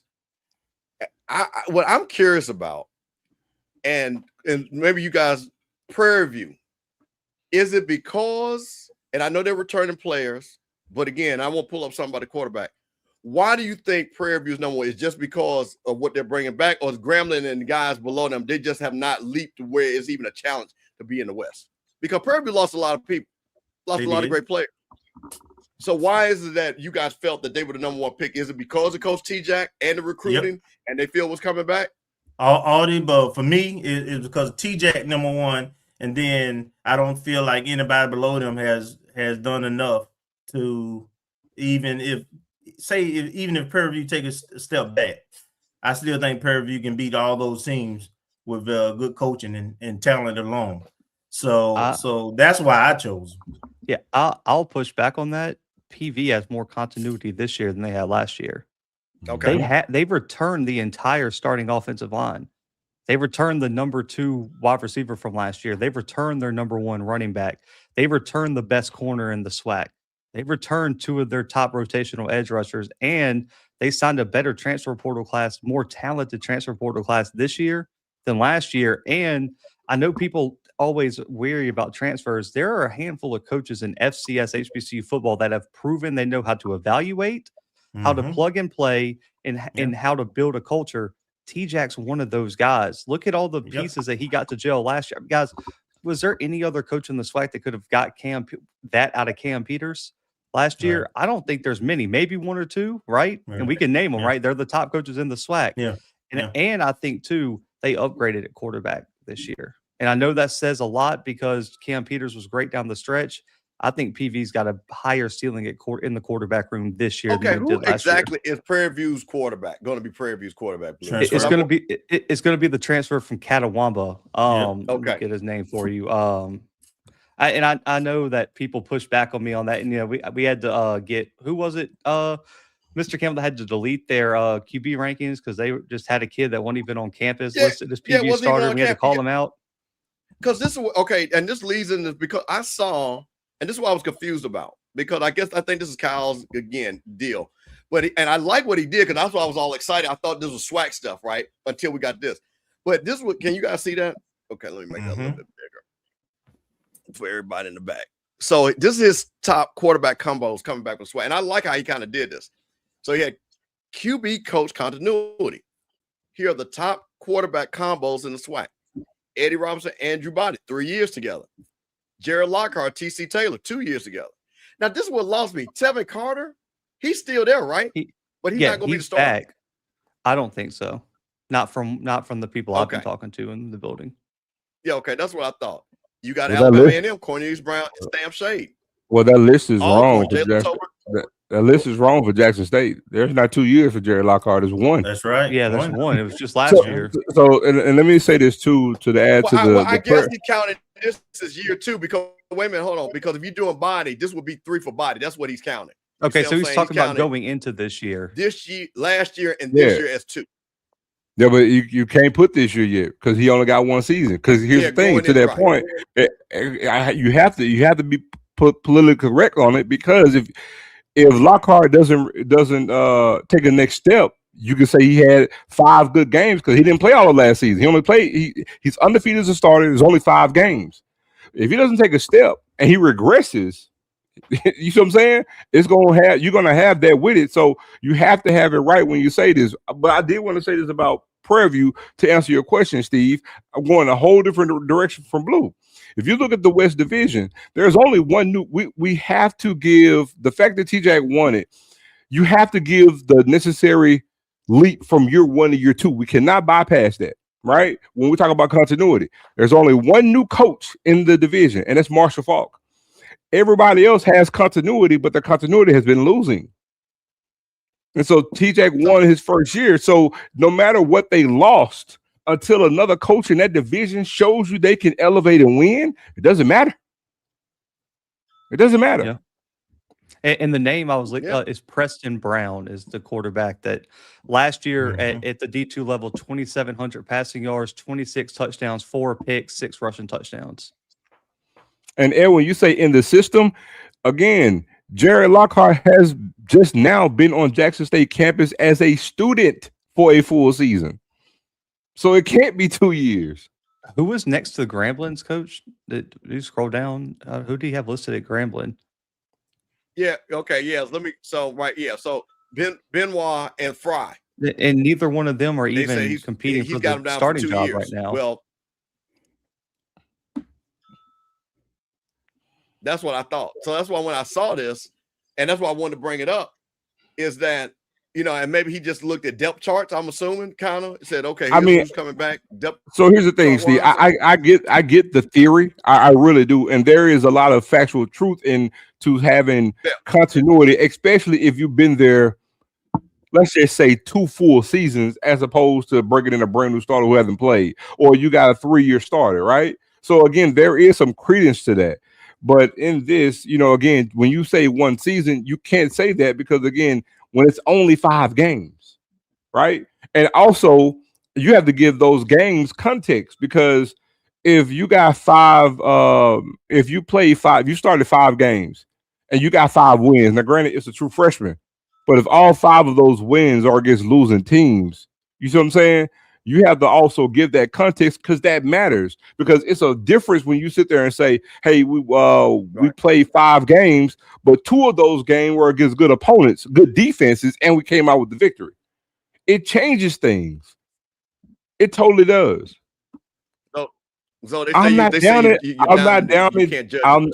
I'm not downing the quarterback. Again, we're talking facts here. I'm a Jared Lockhart. I'm a Jared Lockhart fan. Obviously, do you not see the J on my hat? But I'm gonna keep it real here. He's 5-0 the starter. Yes, he's a freshman, and we're gonna roll with that. But it changes things if I say Jared Lockhart in those 5-0 games, if he beat 3 teams that had good defenses, the average to the top of the conference, that changes things, does it not? It does. Well, guess what? I got a little something for you, because again, people brought their quarterbacks. Well, HBCU go said they're gonna tell you who their top 5 quarterbacks are, and we're gonna talk about it in the SWAC. And I tried to tell people on this show, Kelvin, because for some reason they act like Isaiah Knowles didn't play football.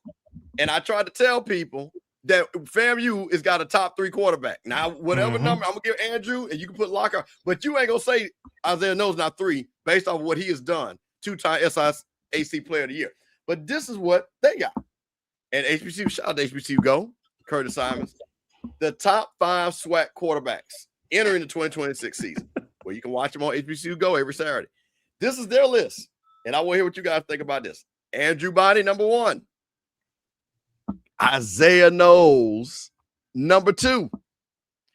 Now, this was the shocker to me. Jalen Tolbert, number 3 at Alcorn. Jared Lockhart might be kind of what you're kind of going with, number 4, and Cornelius Brown at number 5. What do you guys think about that?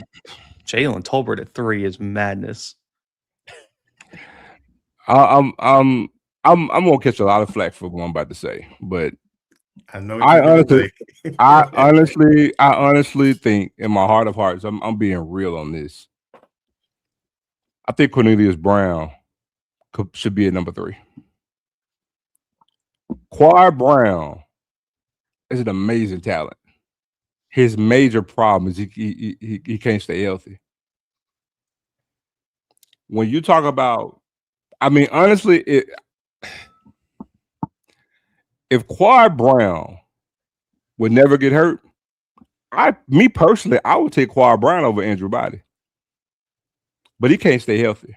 I would. Now, Body's a better player because I think Body to me is in a better system, right? With what he has. So obviously Body's going to be at number 1. But I'm just saying, to me, when we talk about skill set, what he could do, man, the measurables, all those things, Quad Brown has it to me. But he can't stay healthy. And your best ability is availability. And that's his greatest thing. But I'm taking Quad Brown over Jalen Tolbert every day and twice on Sunday. Every day and twice on Sunday over Jalen Tolbert. So to me, I will go Body. I will go Isaiah Knowles. I will go Jared Lockhart, and I go Cornelius Brown. Then I will go Jalen Tolbert. Blue, what you think? I mean, I got understand. another look I'm gonna show you, which is even more interesting. Go right ahead.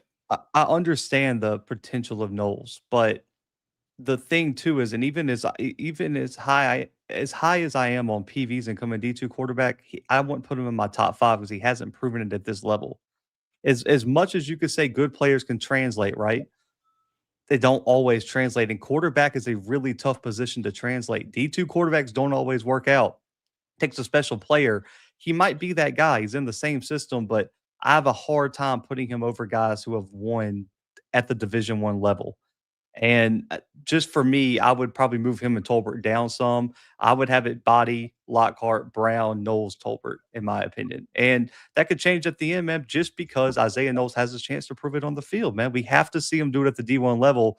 We've seen all these other guys do it at the D1 level. But I do think if you're just asking me who's the better quarterback, I'm easily keeping Knowles over Tolbert, in my opinion. Oh, let me say something, Blue, before, because I know people would like to. I feel like a celebrity right now. They're gonna make a clip out of something. I didn't say that Quad Brown is better than Andrew Body. I said that I like and I prefer Quad Brown over Andrew Body. Is what I stated. I said when he's healthy, I think I like him. I like his skill set better. I said he has the tangibles, he has the measurables.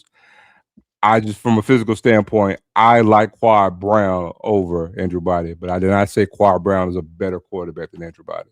Well, Zoe, guess what? I got a list that you're really not gonna like, because HBCU went a little bit further, and they did the top 10 quarterbacks in the SWAC. Oh God! Oh, is this one they deleted? Lou, I had to keep it just so we can cloud it. But but this is what, and Kelvin's going to enjoy this, because there's a quarterback we're going to see on this list that me and Kelvin definitely know about, and know why he's not there. But hold on, but here's it go. So here you go. Hey, Zoe, here's the top 10 quarterbacks. So they only left out 2. Zoe, we talked about the top 5. What do you think about 6 through 10? And let me ask you a question, Blue. Who is Des Thomas II? Yeah, he's the dude sitting at the house right now, unemployed, not on the team. Well, for some reason, he's number 6. So I just want you to know this poll, so microcosm of what the top 10 poll gonna look like during the season. Just want y'all to know that. Just look at 6 through 10. Is what it's gonna be like during the regular season for you. Just change the quarterback to the teams. It's gonna be the same thing. Bro, hang on. Can we just address this? If Cam McCoy, if Cam McCoy's an NFL prospect, man, like just in the league. Okay, let me share something with you. I don't want to do this, but it's stuff like this. Okay, so Cam McCoy can only make 2 throws. Barely. That's it. He can only make 2 throws. That's it. That's it. I've seen it at practice, haven't seen it in the games, and I've seen them at multiple institutions. He can only make 2 throws. Point blank, period. It's not me hating, it's just seeing it as it is. And I'm saying this with a blue and white uniform. I'm saying it with I'm gonna be politically correct. Columbia blue and gold uniform. I would normally say something different. But we're seeing them both. You only made 2 types of throws. So we want to talk about, see, the thing about that is I don't like people who only talk about the pros, but don't want to talk about the cons. And there are lots of them. So again, you can be a fan, but you got to be truthful. Because even Peyton Manning got cons. Tom Brady got cons. Nothing is 100% when it comes to athletics. There are pros and cons and it got flaws. And all you want to talk about 4.2 speed. Yeah, 4.2 speed at Jack State. 4.2 speed at Southern. Yep. How many rush touchdowns you get? What did you see it at? So again, it's not always about the biggest, the fastest, the quickest, and the strongest that make the best players. So you want to talk about that 4.2 speed? That 4.2 speed ain't get. He's not even one of the best quarterbacks in the conference with it. No. The day that a quarterback completed 40% of his passes makes it to the NFL is the day that we've lost the sight of scouting. Yeah. And then again, like number 8 is not even going to be the starter at Southern.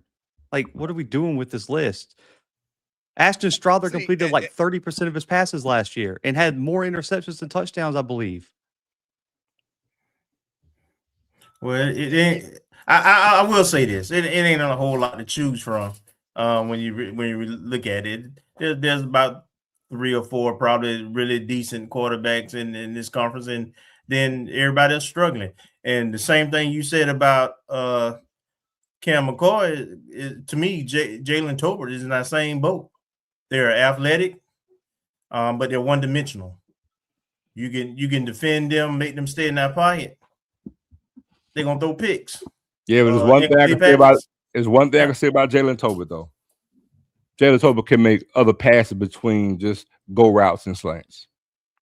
I've seen him do it, and I've seen him do it. May not be doing it at a high clip, Kevin. I'm not going to disagree with you. May not have done it at a high clip, but damn it, I've seen him do it. Yeah, but also too, Jalen Tolbert completed 64% of his passes through 15 touchdowns to only 7 picks, when both these Southern quarterbacks had more picks and touchdowns and didn't complete 50% of their passes. Like, Jalen Tolbert might not be an elite quarterback, but he isn't as bad as either one of those two guys.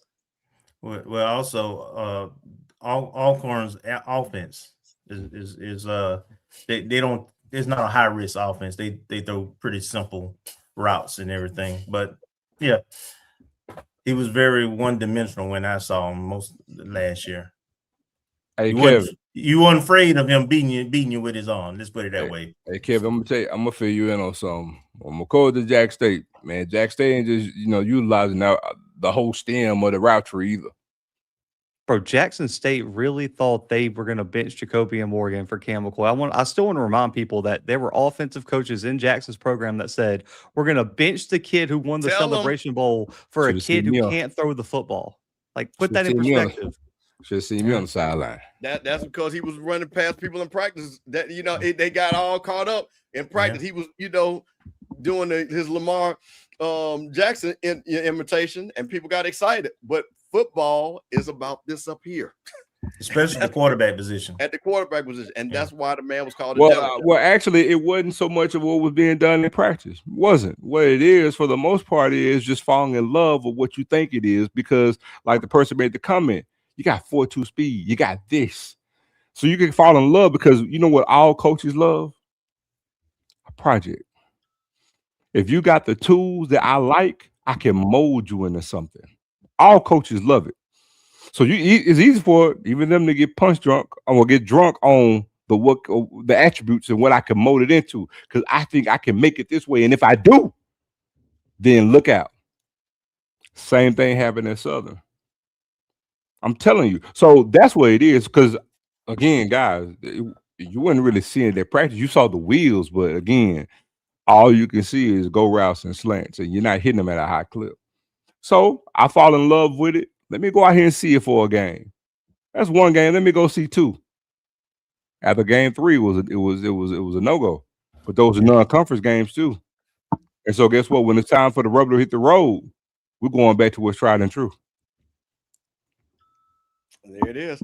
So we're gonna switch over, because guess what? One thing about SWAC Media Day, the biggest thing is the coaches talking.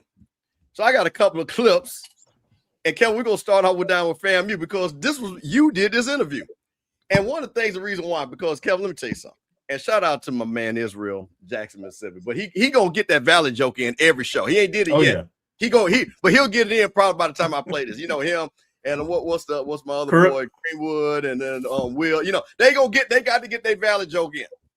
But I'm gonna play 2 clips, because our coach was a Hall of Famer at FAMU. Played NFL, won national championships. And this is my man Kelvin and the boys down there, BCN Game Time interview. And shout out to Brian. Brian had the diamond earring in, so we was rocking and rolling.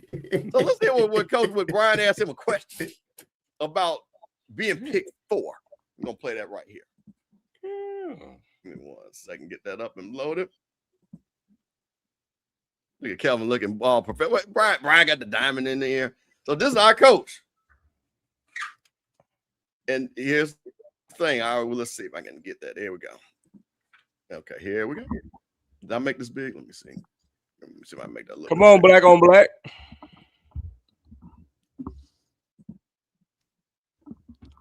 No, why is that? Okay. All right, here we go. To the order of finish, so I'm gonna go ahead and get us going. And just in case you didn't know, Florida A&M predicted by the of course. Are you using your home address for business but know it's hurting your brand image? At iPostal One, we can help. SIDs and other head coaches 4th in the Eastern Conference. I'm not surprised by that, but what's your impressions when you hear the preseason predicted order of finish?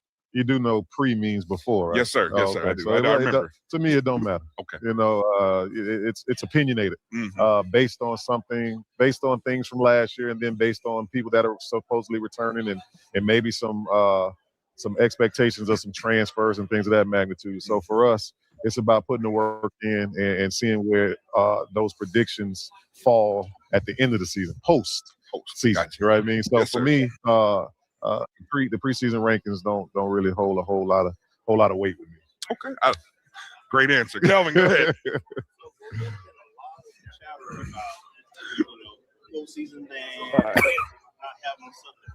Hold on one second. I got the next clip. There's always. So let's talk about that. Kelvin, we're gonna start with you. Coach said pre is pre. Folks got FAMU, as we saw, behind Bethune-Cookman.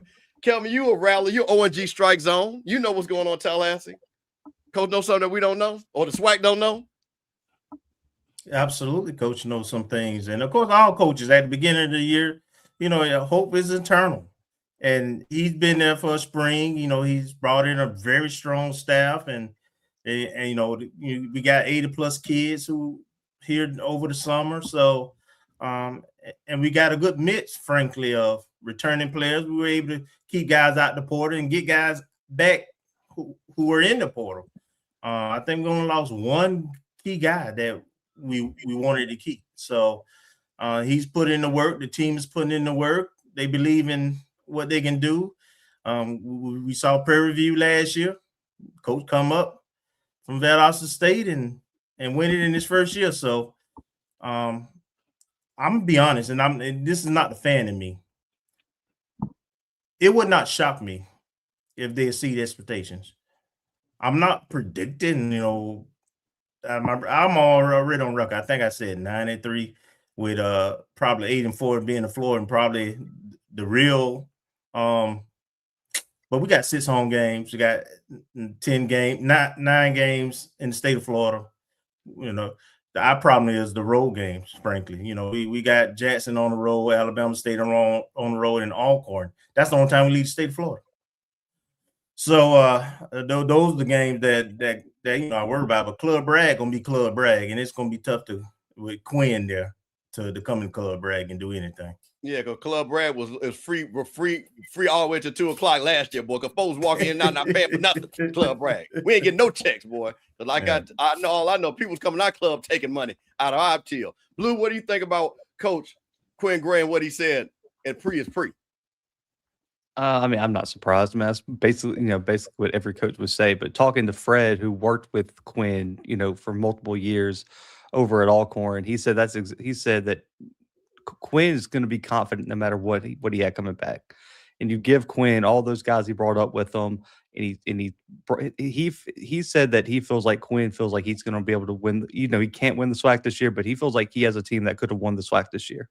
And he said that's just Quinn, man. He's confident in his scheme, confident in his system, and he's confident in the quarterback he brought up. And it's a guy that's played for him, you know, for what, 2-3 years now.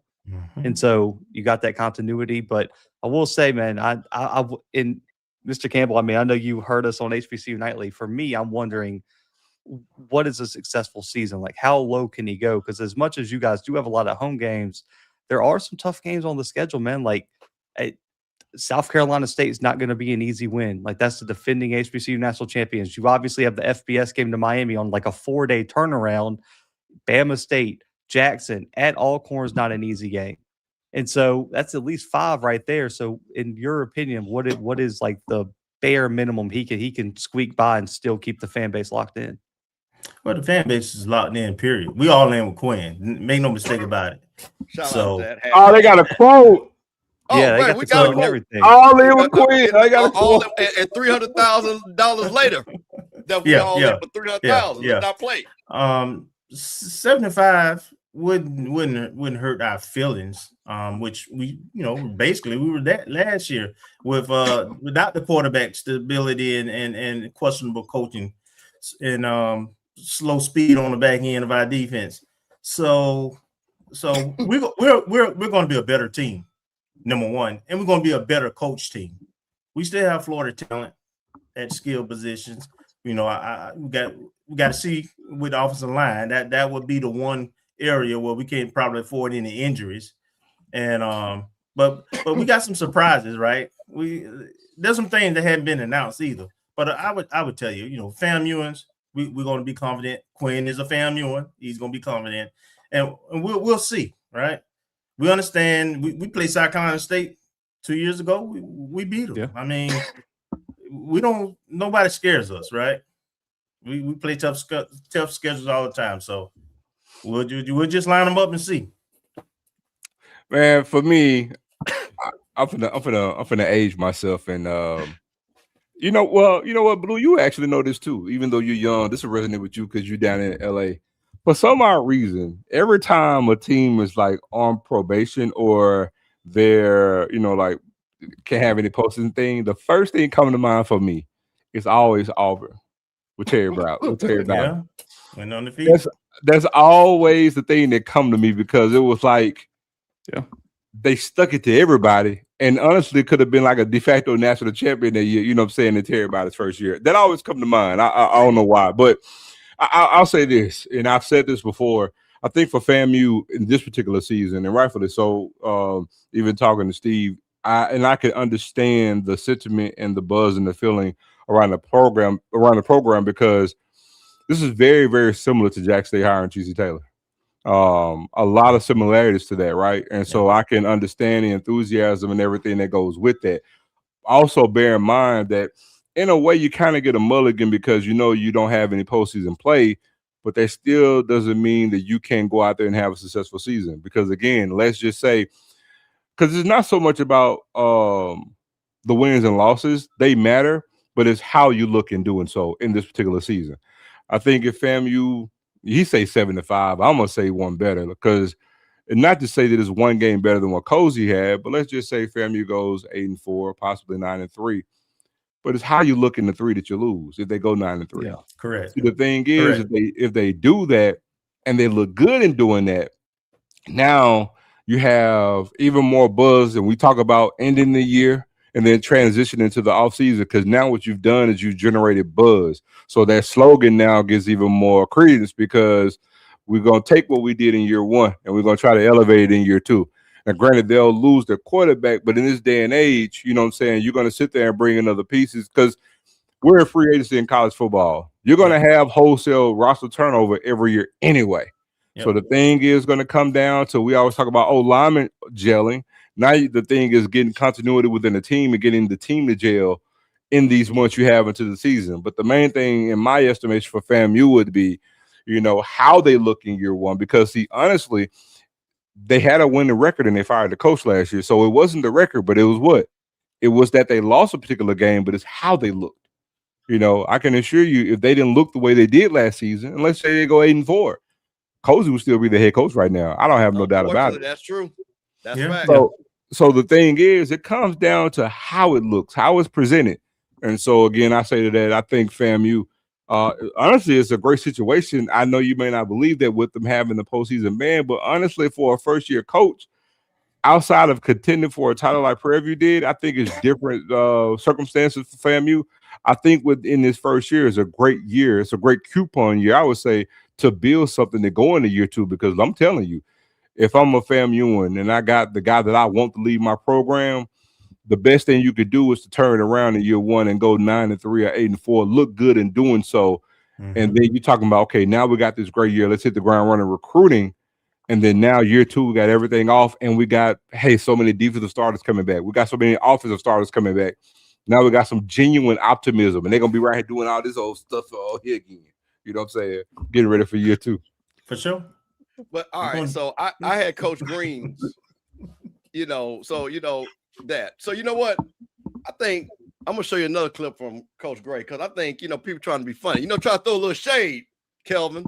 So I found this because I knew somebody was gonna do it.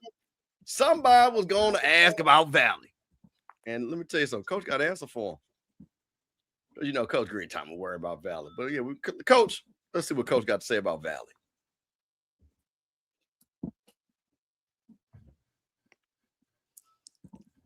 Hope you and the guys in Florida are doing well. Room here, Coach. And if you could, being a former player of this historic university, talk about a 2-game losing streak that the Rattlers have to Mississippi Valley State. Well, I'll address that first because I don't know anything about it. I know over the past 2 years they've lost to Mississippi Valley, but that's neither here nor there with me because we're moving in a different direction as it relates to the program. So we don't have a losing streak to Mississippi Valley as a program right now. But Florida A&M does have a losing streak to Mississippi Valley. But in the direction that the program is moving, we're moving forward with positivity and not worried about what's happened in the past. So our quarterback room is a tremendous one. We got the 2-time SIAC Player of the Year coming. That's here with us at SWAC Media Day, and Isaiah Knowles. We got a couple of freshmen that we signed that are going to be tremendous for us in the future, and then we got 2 transfers, one from Alabama State and then one from the Citadel that's going to compete and help us make that room the best in the country. So we got some guys that'll be behind center this year that have proven to be very, very capable of leading offenses and making sure that, we're putting points on the putting points on the board and moving the chains, because that's what it's all about as a quarterback, to be honest with you. And Kev, I'm gonna start with you. Coach said, I don't know about that, but we ain't got no losing streak to Valley. I'm gonna tell you something. And I've talked to Coach Gray. And Kelvin, I want you go, if they say, are we bringing the cannon back? Because I heard Coach said we got the cannon back. Is that correct? Yes. I am telling you all, because of that question right there and his pride of being a Rattler, but then somebody had dare ask him that question, bro, we putting 80 on them boys. I got a question now. I got a real question now. So we just talked about, first year. So, real question. No good. This is for you, Kelvin, because he's already asked me this trick question 3 times. Go ahead.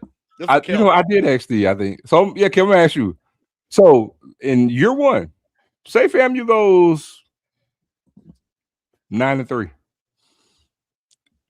If one of the losses is the Valley, does that change things? Mad as a mother. Yeah, mad as a mother. Yeah, that's problematic. Yeah, but you got 9 wins though. We're gonna be having wins, but people always remember the bad. That's what people gonna harp on. They're gonna harp on the bad. We lose the bad the 3rd time, which when we didn't even think about that way, but honestly, but yeah. Oh, I mean, I'm not saying like it's something that's like looming over the season and that. I'm just saying in general. Hypothetically, no, he wouldn't be on no hot seat, nothing like that. But no, I know that. I'm just saying for the fans. I'm saying just for the fans, because again, 9-3, it's a damn good season, especially when you win 7-5. I'm just saying if you go 9-3, won some good games. I can even say the example like, okay, you beat Jack State and Alabama State, but you lose the Valley. You see what I'm saying? You win 9 games, you beat Jack State, and let's say, I know this may sound saying oxymoronic, but stranger things have happened. I'm just saying, but if because it's Valley, because you lost over twice, I'm just saying, if you were to lose the Valley, does it change things on that season? Yeah. Ain't no way you beat damn Alabama State and JSU and then lose the Valley. Hey, yeah, that's a big letdown, and it's at home. The last home game, I think. Yeah, people wouldn't be happy about it. That's what I told. There's no way in the Marvel universe that happens. We beat Jack State and Alabama State and lose the Valley. That's just not gonna happen. And I'm gonna tell you this, and Kelvin on the realistic, because Coach already talked about, hey, we've been scheduled, and he is upset about this, and he's made the statement. Wait a minute, Jack State scheduled for homecoming, Alabama State scheduled for homecoming. Okay, but I'm gonna tell you this: them 2 games at the end, which I think is Valley and Bethune, right? Aren't they right back to back, Kelvin? If I remember correctly. Yeah. I'm telling you right now, he's making sure that's 2-0. He's making sure that's 2-0. Because the fact that we got to come up here and even address this, and he had to address it. And mind you, I'm going to take in the history of Mississippi Valley football, I don't even know if they've ever had a 3-game winning streak against anybody in the SWAC. Yes, they have. Who? Prairie View, Texas Southern, and Pine Bluff, I believe. Oh, okay. Yeah, okay. You know what? I give you that. So the bottom feeders, and now Prairie View, y'all, we know y'all ain't bottom feeders anymore. We understand that. But so for the bottom, but the FAMU ain't a bottom feeder. That ain't no bottom feeder. So no. Actually, hold on, hold that thought. I can tell you. I think who you said Prairie View, UAPB, and who? Texas Southern. At Texas Southern. But 3 years in a row. 3 years in a row, but I also believe it may have been Alcorn one time, but don't quote me on that. But I can tell you in just a second, though. Man, listen. I tell you what. All I know is, and I think who was that said let's do a bet for Val. I'm telling you right now, I'm giving 35 points because there is no way that Coach Quinn Gray is not going to light that scoreboard up on them boys. Because like he said, you heard what he said here, we don't have nothing. They, and you know who they was, had it. So and I know Willie didn't lose to him, and I know everybody else didn't lose to him. I'm gonna tell you right now. We was. They didn't play Texas Southern in 3 consecutive seasons, but they played them 3 straight times, or 3 out of 4 years. That's fine. And they beat Texas Southern in 2008, 58-44. They beat them in 2007, 37-35. Excuse me. And they beat them in 2006, 20-18. Actually, 4 straight times. 2005 beat them 35-28. No, 5 straight times. 50-14. Serious. But I'm checking on Alcorn. I think I have to go back to the 60s or 70s, I believe, and they may have gotten Alcorn 3 straight times. But that's about it. But definitely Texas Southern, UAPB, and Prairie View. Well, I'm just gonna say this: no blue blood program, which FAMU is, came in the SWAC. Still, I think even in the 5-year period, I think only Jack State has more wins than we have, even with our down year. Because I think people forget, Coach's first year, we still finished second in the East. I think people forget that, as Kelvin said, and we beat South Carolina State. So let's not get it, and Alabama State. Let's not get it twisted. We only had 1 bad year since we've been here. So again, for Coach Quinn, I think the minimum is 7. But I want to say something. We do have a new coach in the SWAC, and we got a lot of Southern folks in here. And this was his first SWAC Media Day. So they asked him a question, Kelvin, Zoe, and Blue, about a game that he played against Alabama State. Oh, my God. And let's see what he had to say about that. Because he was excited. He was really excited about this game because it's his first game. He's really excited, and he knows Eddie Robinson. He's going to talk about that. And guess what? He's got a, Southern button on, so everybody was talking about that. Shout out to Marshall Falk getting that together. But this is Coach Falk, and them asking him this question. Longest tenured coach in the conference. Talk to us about that situation and going up against Coach Eddie Robinson Jr. Yeah, I mean, it's just a great opportunity that I have. I've known Eddie for a long time. We've competed against each other, and now getting the chance to compete against him. A lot of respect for what he's built in this conference and what he's done. And I know he's not going to make it easy on me. He doesn't care. We're both from New Orleans. None of that matters. So I'm looking forward to the challenge and what they have and the opportunity. I mean, we're playing in the inaugural game in the Magic City Classic, and unfortunately, someone has to lose the game, and somebody's going to get a chance to create history and win the inaugural. So just a lot of respect there, man. A lot of respect for him and his staff and what they've built. Good. Thank you, Coach. Good luck to you in the Birmingham Classic, the Magic City Classic. That's it. Very seriously. Right. Sorry about that. Birmingham Classic. My bad. Yes, sir. All right. Next up, James. Oh, my God. You don't have the clip of him calling the Soul Bowl, calling Southern Jackson the Soul Bowl? Oh, my God. No, I don't. Yeah, he said it. Okay. Is this something, nothing, or should we clown him right now? Kelvin, we're going to start with you. Something, nothing, or should we clown him? Oh, we definitely got raisins in the coleslaw. Yeah. He had the cookout. But I don't know if you want nothing, you don't want to bring the nothing. His potluck is the one you sit to the side, right? throwing the trash can. While he's got to get more comfortable and familiar with the culture. Just being honest. So Kevin, here's the thing. He says he's from New Orleans, but it's like he's not from New Orleans. So I'm gonna fill you in on something. So you say he gotta get acclimated to the culture. No, Marshall Faulk grew up in it. He grew up in the culture. I can actually show you photos of him being beside Eddie Robinson at Grambling football camp. Matter of fact, they're the only camps he went to, Southern and Grambling. Like even the schools that he played against in high school, like he's immersed in the culture. Make no mistake about it. Trust when I tell you. So what there is a thick form of disconnect. I know some people say, "Oh, it's just a simple mistake." Nah, dog. Nah, dog.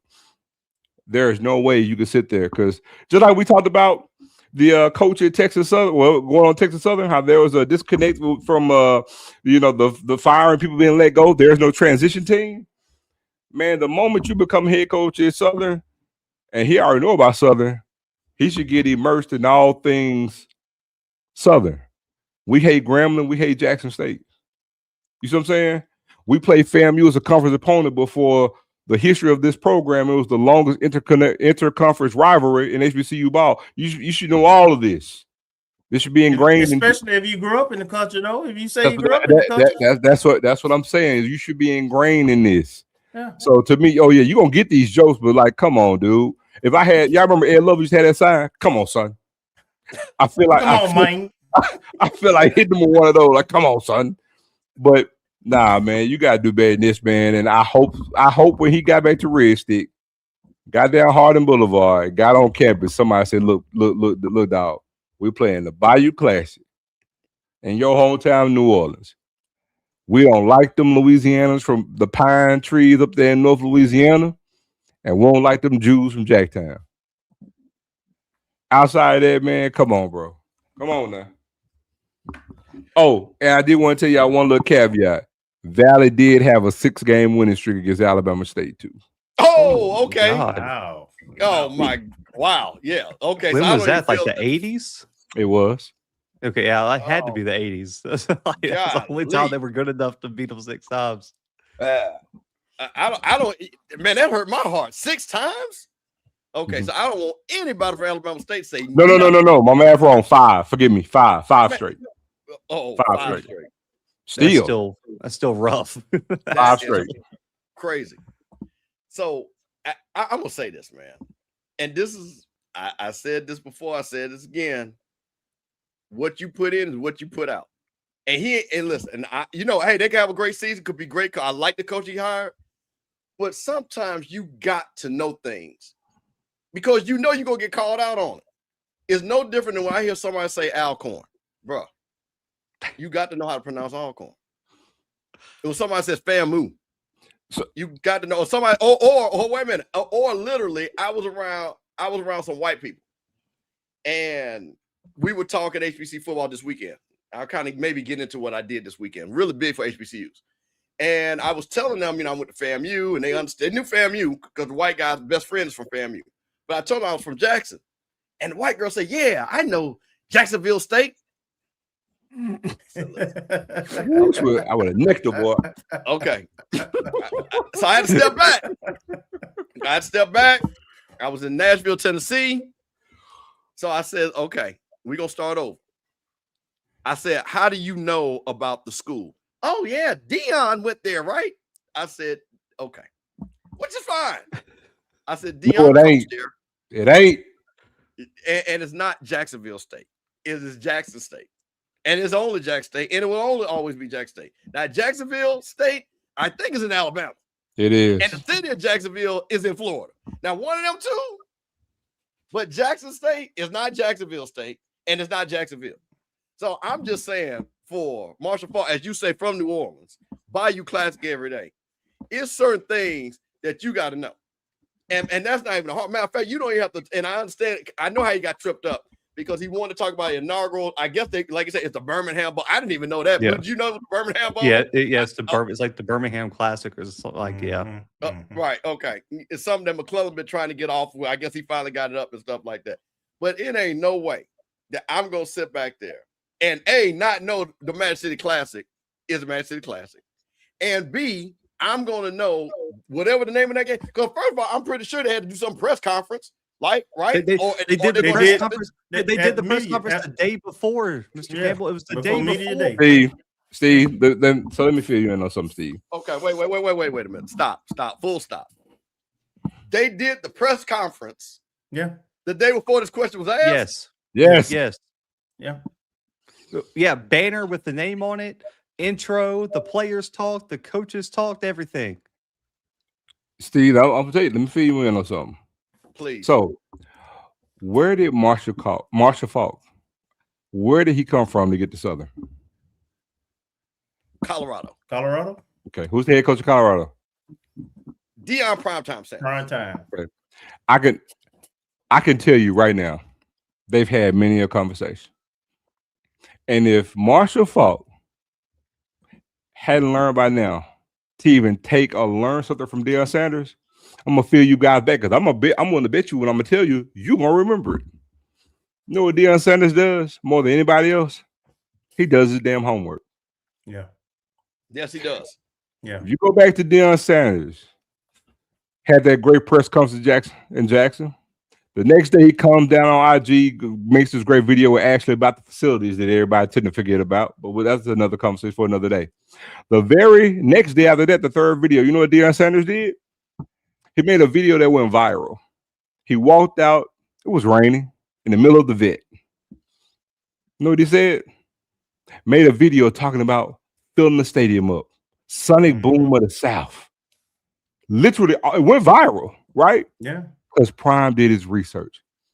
He knew full well I'm at Jackson State. Sonic Boom of the South is the greatest thing since peanut butter and jelly.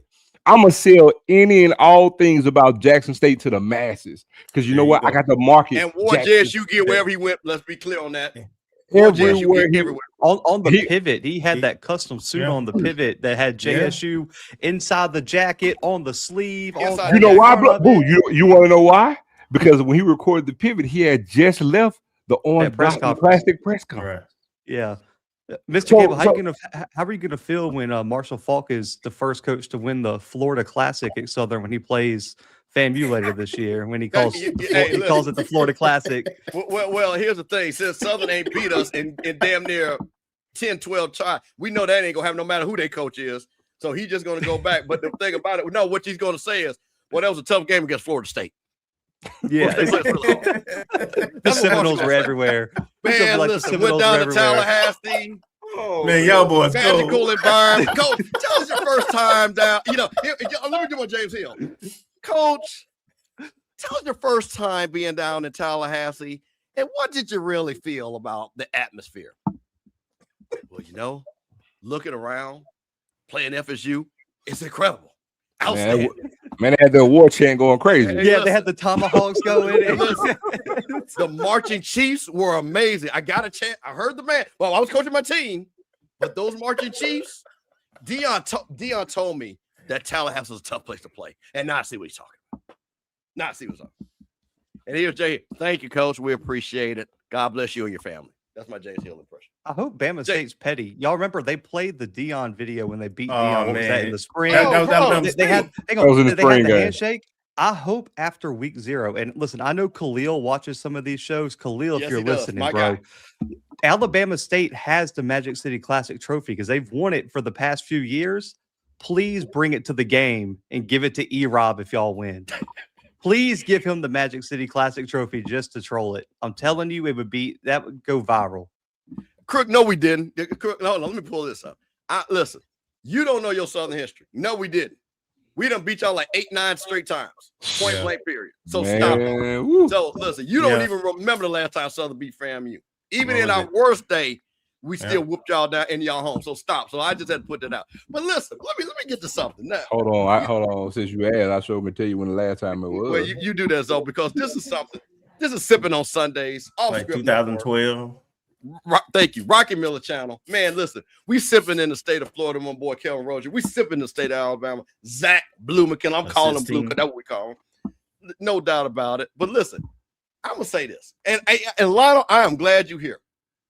And I think my man, Mr. Mickens, is here. Prairie View 12 is in the house. Listen, I'm going to say this. Set Brass, their guy, went down to, SWAC Media Day. And said actually was pretty funny. But I'm going to tell you something, Lionel. Now, Lionel, you my big nephew. You know I love you. We talk offline. Lionel, you a well-dressed young man. You always don't. But listen, your boy looked like he just rolled out of bed. And I'm going to tell you something. Coach O said that work, and I'm going to show you a clip with Coach O for Jack State. Because, Sam was trying to give Coach O that work. But let's talk about this. What was said. Looked like he just rolled out of bed. And said is an engineer. Like, bruh, come on, man. You're an engineer. Like, I know you got money. You got that nice little background, and then want the downtown condo. You ain't got no kids. You ain't got nothing but money. You know what I'm saying, bro? No, listen. Okay, first of all, let me get this straight. Make this big. Okay, this is said. Oh, wait, don't do that. Hold on. Okay. So this is said interviewing Coach O. Now listen, look at the difference. Coach O, now again, I understand he's different SWAC me today. Looking dead sharp, member of Kappa Alpha Psi, looking good, represent Jack State. And this is what Lionel said down there. Said with his t-shirt on. Come on, man. Listen, I don't care. Hold on. I've seen it. Listen, we black. That's white folks. I don't want to hear that. Stop it. And I guarantee you, Lionel, you wouldn't have went down there looking like that. So I don't want to hear it. I know you wouldn't, because your mama, you Lionel Mosley Jr., your senior wouldn't let you go down there like that. So stop it. Okay, shout out to the Pro Ryan Grant. But let's listen to, Sam gonna try to throw a little shade to Coach O. A little shade, because they SWAC champions. So this is said right here. Let me see. Let me run this back just a little bit. I'm gonna back this up. I'm gonna let this ride a little bit.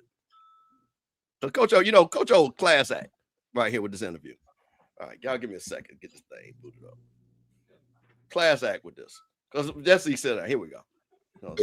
You guys are doing some phenomenal things over there, and I'm excited to watch from afar. And listen, one thing about us at Jackson State, we may walk into the room with our shoulders broad and our chest out, but we are always watching and learning from others to see what we can take back to do better ourselves. And so you guys are doing a phenomenal job, even in this space, my brother. You have come in less than a year or two, right? And you have really made some strides. And so that's a lot is to be said, and you have to be. No, I appreciate that. Yeah, so man, y'all keep doing y'all thing. I appreciate that. Yeah, y'all keep doing y'all thing. We are extremely excited to play y'all. Coach O, very great. Listen, we got your 2025. Y'all have some accolades too. Your 2025 Perfect Attendance Awards goes to J State. That they are your attendance champions. Can I show y'all something before I go?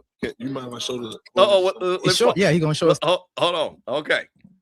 Now, said, good little Joe, he think he gonna get the last word, right? You know what I'm saying? He's an engineer, Prairie View guy, real smart. You know what I'm saying? But Coach O is from Jackson, Mississippi, West Jackson, and this is how we do, folks. What's the ring? No, I got that now, but now I wasn't gonna show you that. I was gonna show you something y'all ain't got. Can I show you real quick? Show us. Right. I'm going at the Show us. Show us.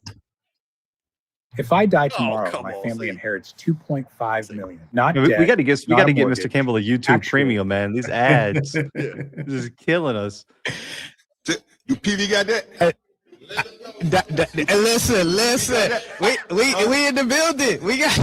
I'm trying to find the champion. We in the building.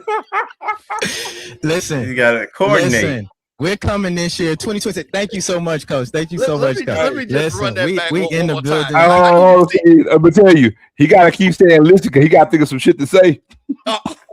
Listen, when Coach O pulled out that big joker, let me just run that back one more time. When Coach O pulled out that big joker, my boy, let's run that back one more time.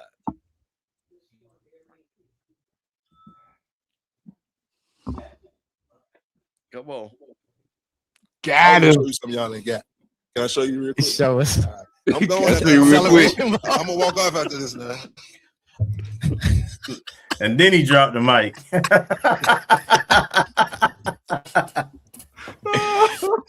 You PV got that?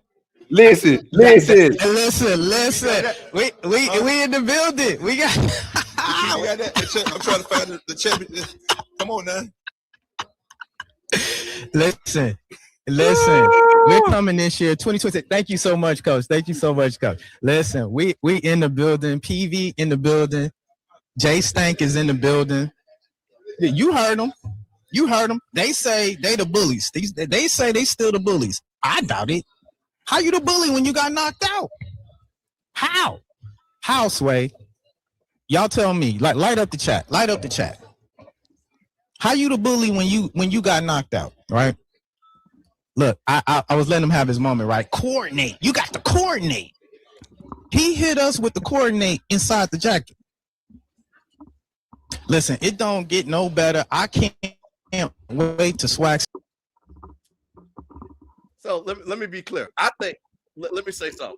Hold on, line. I want to address something. I literally said, and you can go back. I think Sid did an excellent job. I think Sid was funny.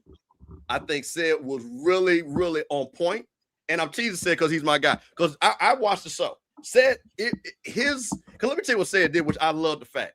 His trolling level, and I might need to find this, because he had a guy, I think, for Alabama State, right? And he played that PV, and the guy's got the headphones on. He's like, what the hell is this? The level of troll job. But listen, I don't care what you say. Don't you ever in your life, no matter what you want, mess with anybody from Jackson. Because we always going to have the last word, my boy. Always. So what you got to think about? I'm going to go with Zoe first. Jacktown, North Jackson. West Jackson laid it out there. So talk to me about what Coach O did. Before I address it out, because I did get the answer. So FAMU had 6 straight wins. Last time Southern beat FAMU was in 2012, 21-14. Okay. All right.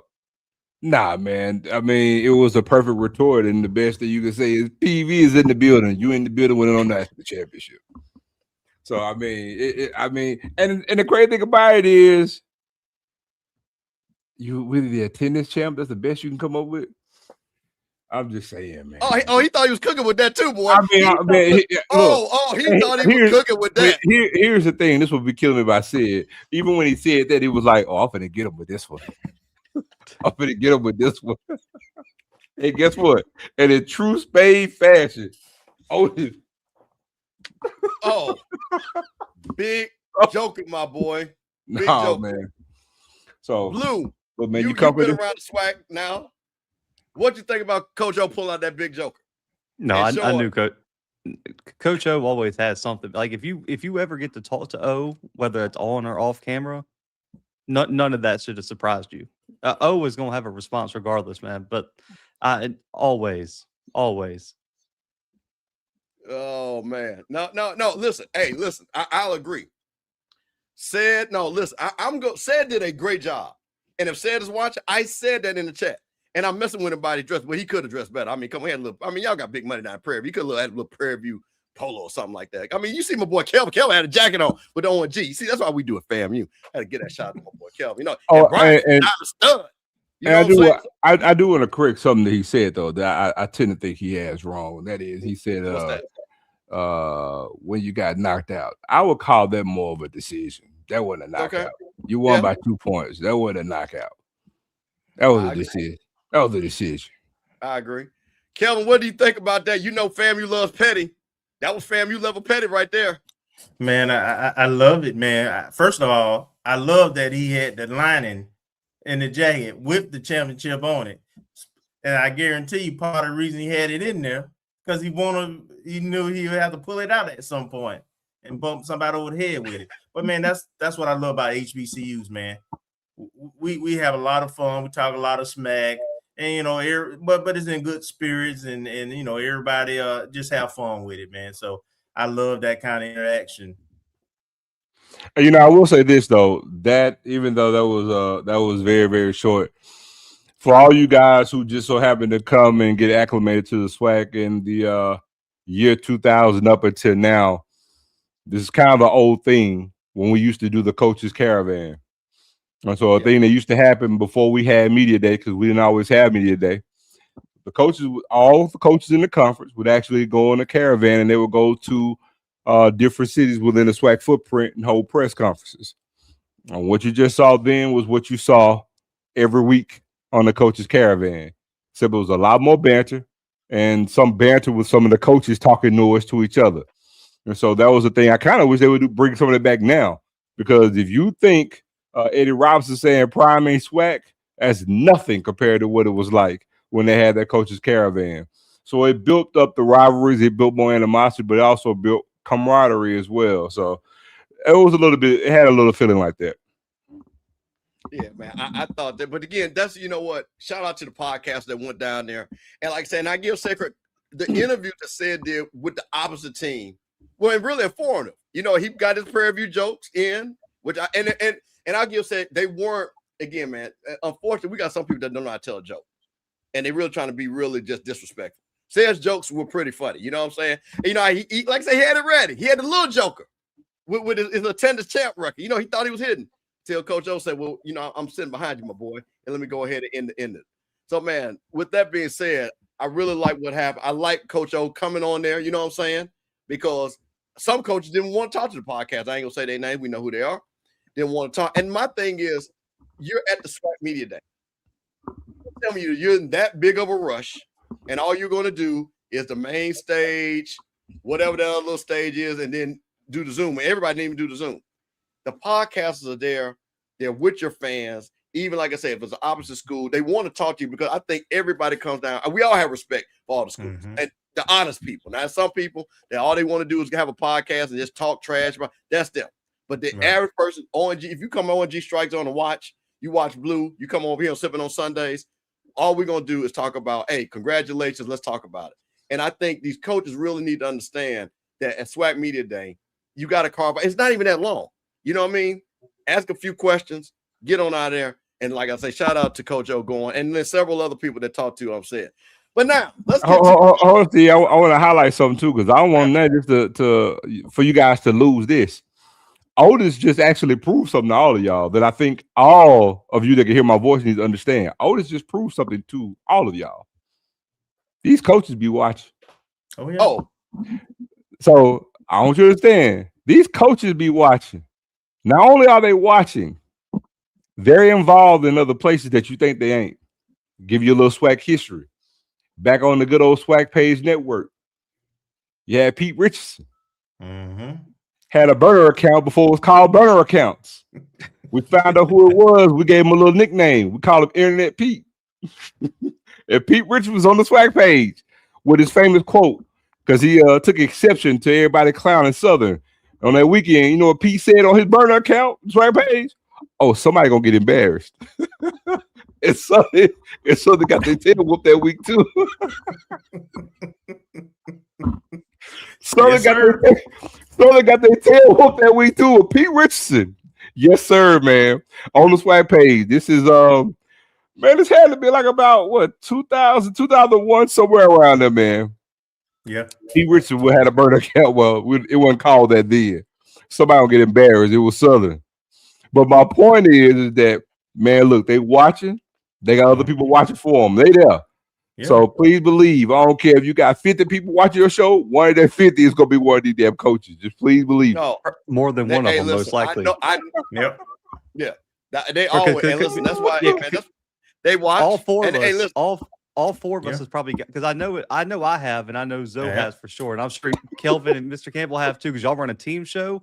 You know what it's like to get off, to hit that end on StreamYard and get that text like, "Hey, bro, call me real quick." Like, oh listen, shit! Like, what I say now? Like, hold on. Listen. I got to tell the story because this is a Sippin' on Sunday story. So this was, I think we were talking about. Perry was on, and I think we were talking about the SWAC Digital Network.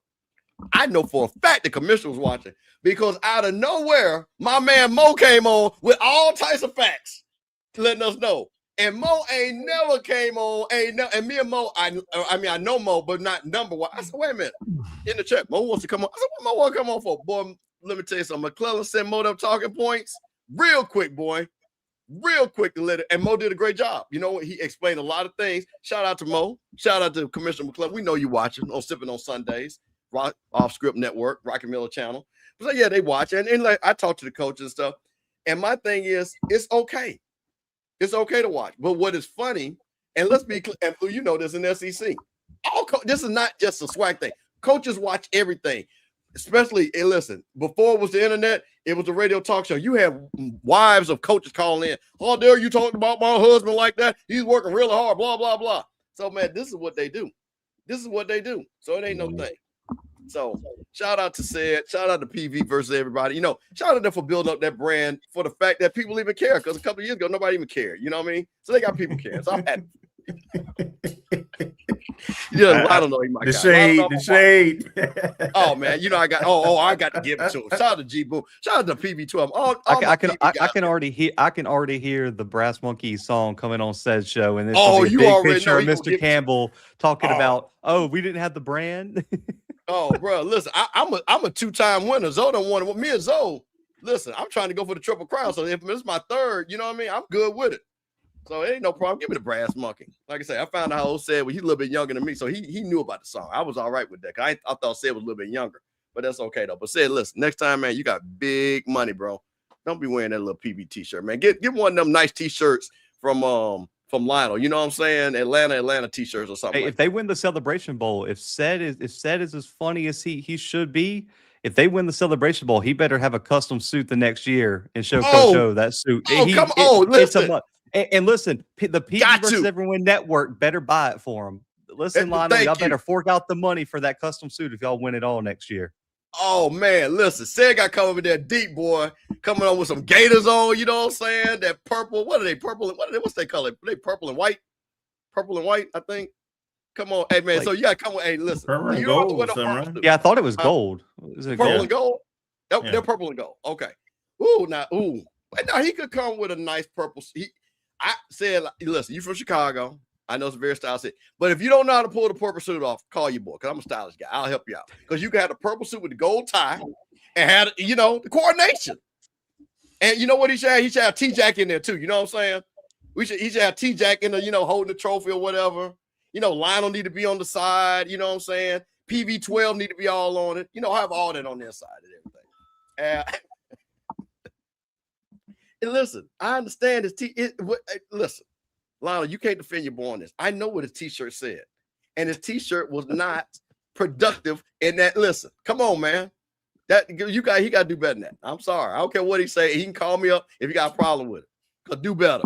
Like I said, you down in media that you represent. You got that nice crib. You know what I'm saying? I thought my boy going to be stylish with it. But anyway, man, we're going to end the show. Now listen, Hutch, it is. No, listen, it is. But that's what I'm trying to tell you. You got to have the certain type of purple. You can't have that bright purple. You know what I'm saying? It's got to be very muted. I'm going to show you. Matter of fact, I'm going to pull up what I'm talking about before we leave. I don't know say it, but I don't know if he can pull off purple.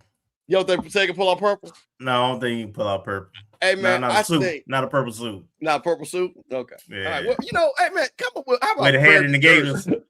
No, it just don't say. He don't say purple suit. You don't say purple suit? It's the principle. It's the principle. He just got to take the L 1 year just for that one moment. That's it. Just take the L with the fashion for 1 year just for that moment. No, okay. Wait a minute. I'm sorry. Lionel wants to correct this. See, that's what I'm saying. Lionel, because I'm trying to tell you, my boy Lionel's down there would have been sharp. Lionel came on there with us. He knows what it is. Lionel wore a suit. Lionel wore a suit in 24, I want to say, because I saw Lionel down there. Come on, man. Let's don't play my boy Lionel. Don't play. Lionel don't play. So Lionel's not claiming that. He said, listen, that was not his shirt. So we want to be clear, that was Sid's shirt. So that makes it even worse, Sid. That can't be looking like Martin. Okay. All right. So listen, we're going to end up with two funny clips. Because listen, let me tell y'all something. One thing you do not want to do is mess with anybody's swag. And Jerry Rice this weekend had to let somebody know. So this is the legend. Jerry Rice playing golf. And somebody wants to be a little bit funny on the golf course. And we're going to see what Jerry Rice did to kind of show that he is still swag. Hold on. Well, let me set this up. Jerry Rice chases heckler at golf course. NFL legend Jerry Rice was seen chasing down a heckler who interrupted him at a golf tournament. He was in the middle of a golf swing. Last week, Rice competed at the American Century Championship in Lake Tahoe. You probably saw, what's my boy, Steph Curry. He was playing in this tournament. In a video posted on social media, a spectator off screen could be hearing shouting 4, a split second before Rice drove the ball down the tee. The shout was intended to mock Rice, as the term is most commonly used to warn people on the court that an errant shot was headed towards him. So y'all didn't know that. If you're a golfer, you knew that. If you're not a golfer, that's what it is. So he was trying to be funny. Rice immediately looked behind him to find the person responsible, and he began walking toward the crowd. Hey, yo, as he got close to the crowd fast, egged him on by saying, go get him, Jerry. Moments later, the 63-year-old started running the effort to catch the heck. This is Jerry Rice. So this is my man, Jerry, the GOAT. And this is what Jerry Rice did.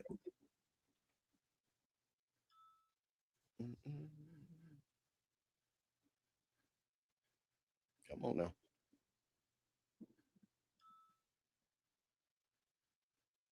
Should have booted this up.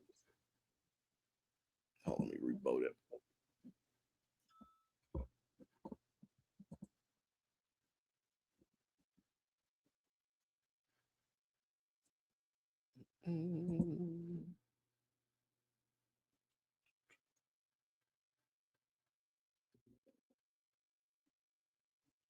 Oh, come on.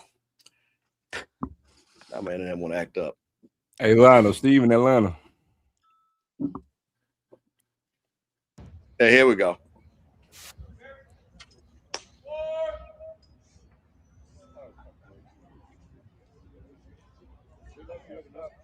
Hey, yo, hey. Oh, go get him, Jerry. Go get him, Jerry. Go get him, Jerry. Which one? Boy, listen. Someone snitched quick, man. Jared was about to get that boy. Jared at the golf club and went to go look for my boy. Oh, man. Come on, man. That, and you know, as a white boy, that white boy caught out there quick, boy. Jared still got that 4.5 speed. Look, Jared. Hey, listen, man. Uh-oh. I hope that wasn't you, my boy.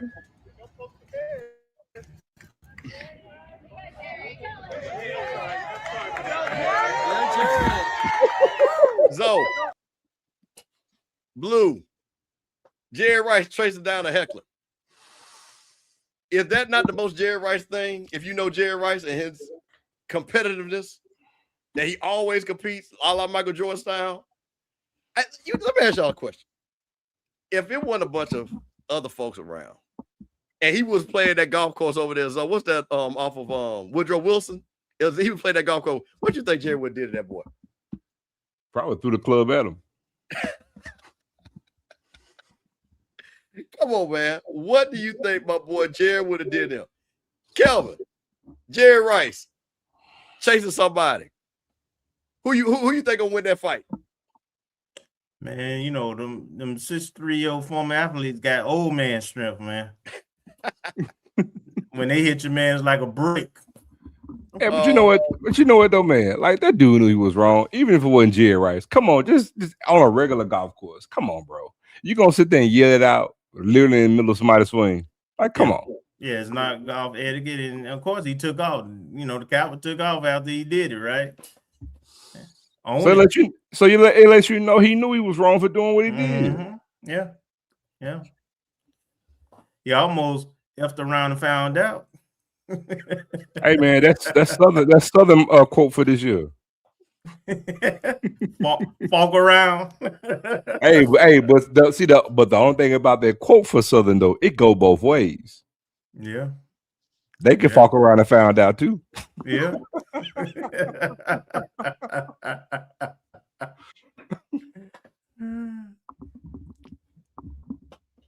You muted, Steve. Mute. All right. I got one last thing.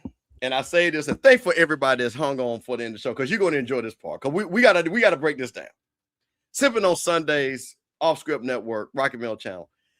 Now, this is an HBCU show, but I constantly check because it's Sippin On Sunday. So I always want to make sure my fellow brethren, okay, the Mississippi States, the Ole Miss, USM, you know, I keep an eye on them, Kelvin and Blue. But I saw something that kind of concerned me that the Mississippi State Bulldogs were doing. Oh, Lord Jesus. So I want everybody to really pay attention to this. And I really need you to explain this. Hold on, explain this to me. Because listen, I'm old. I'm Gen X. And it's certain things we didn't do. You know, like Kelvin will tell you. And so but Kelvin and I also, when we went to the club, we danced with girls, right? We went to the club, we danced with girls. We didn't dance on couches where the guys are looking at their phones and the girls are looking at their phone. We actually talked to the girls. Yes. You know, that's where I come from. Got rejected. Same here. And went to the next one. Same here. And you know, if we were percentages. dancing, you know what I mean? We were pop locking, you know, we were doing a little routine, you know what I'm saying? You know, we were doing, you know, like man routine, you know what I'm saying? Some smooth stuff. You know what I mean? You see, hey man, all y'all seen on House Party. We do little stuff like that. You know what I mean? We break it down to get the girl. But they dance up there in Mississippi State a little bit different. And I just want to ask y'all a question. Do y'all think this team gonna win any games looking at these guys? Let's go. Man. Let's go to the video. This is Mississippi State. And this is what they did. And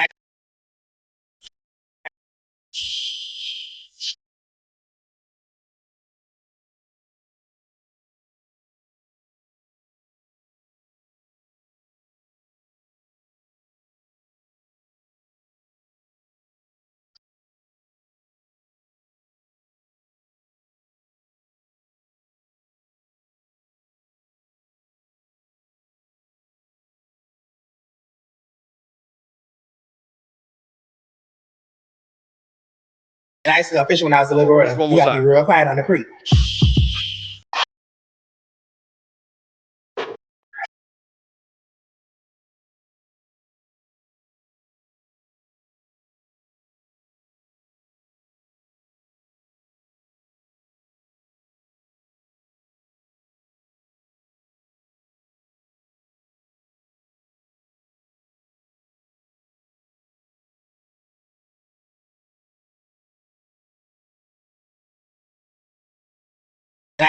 Okay.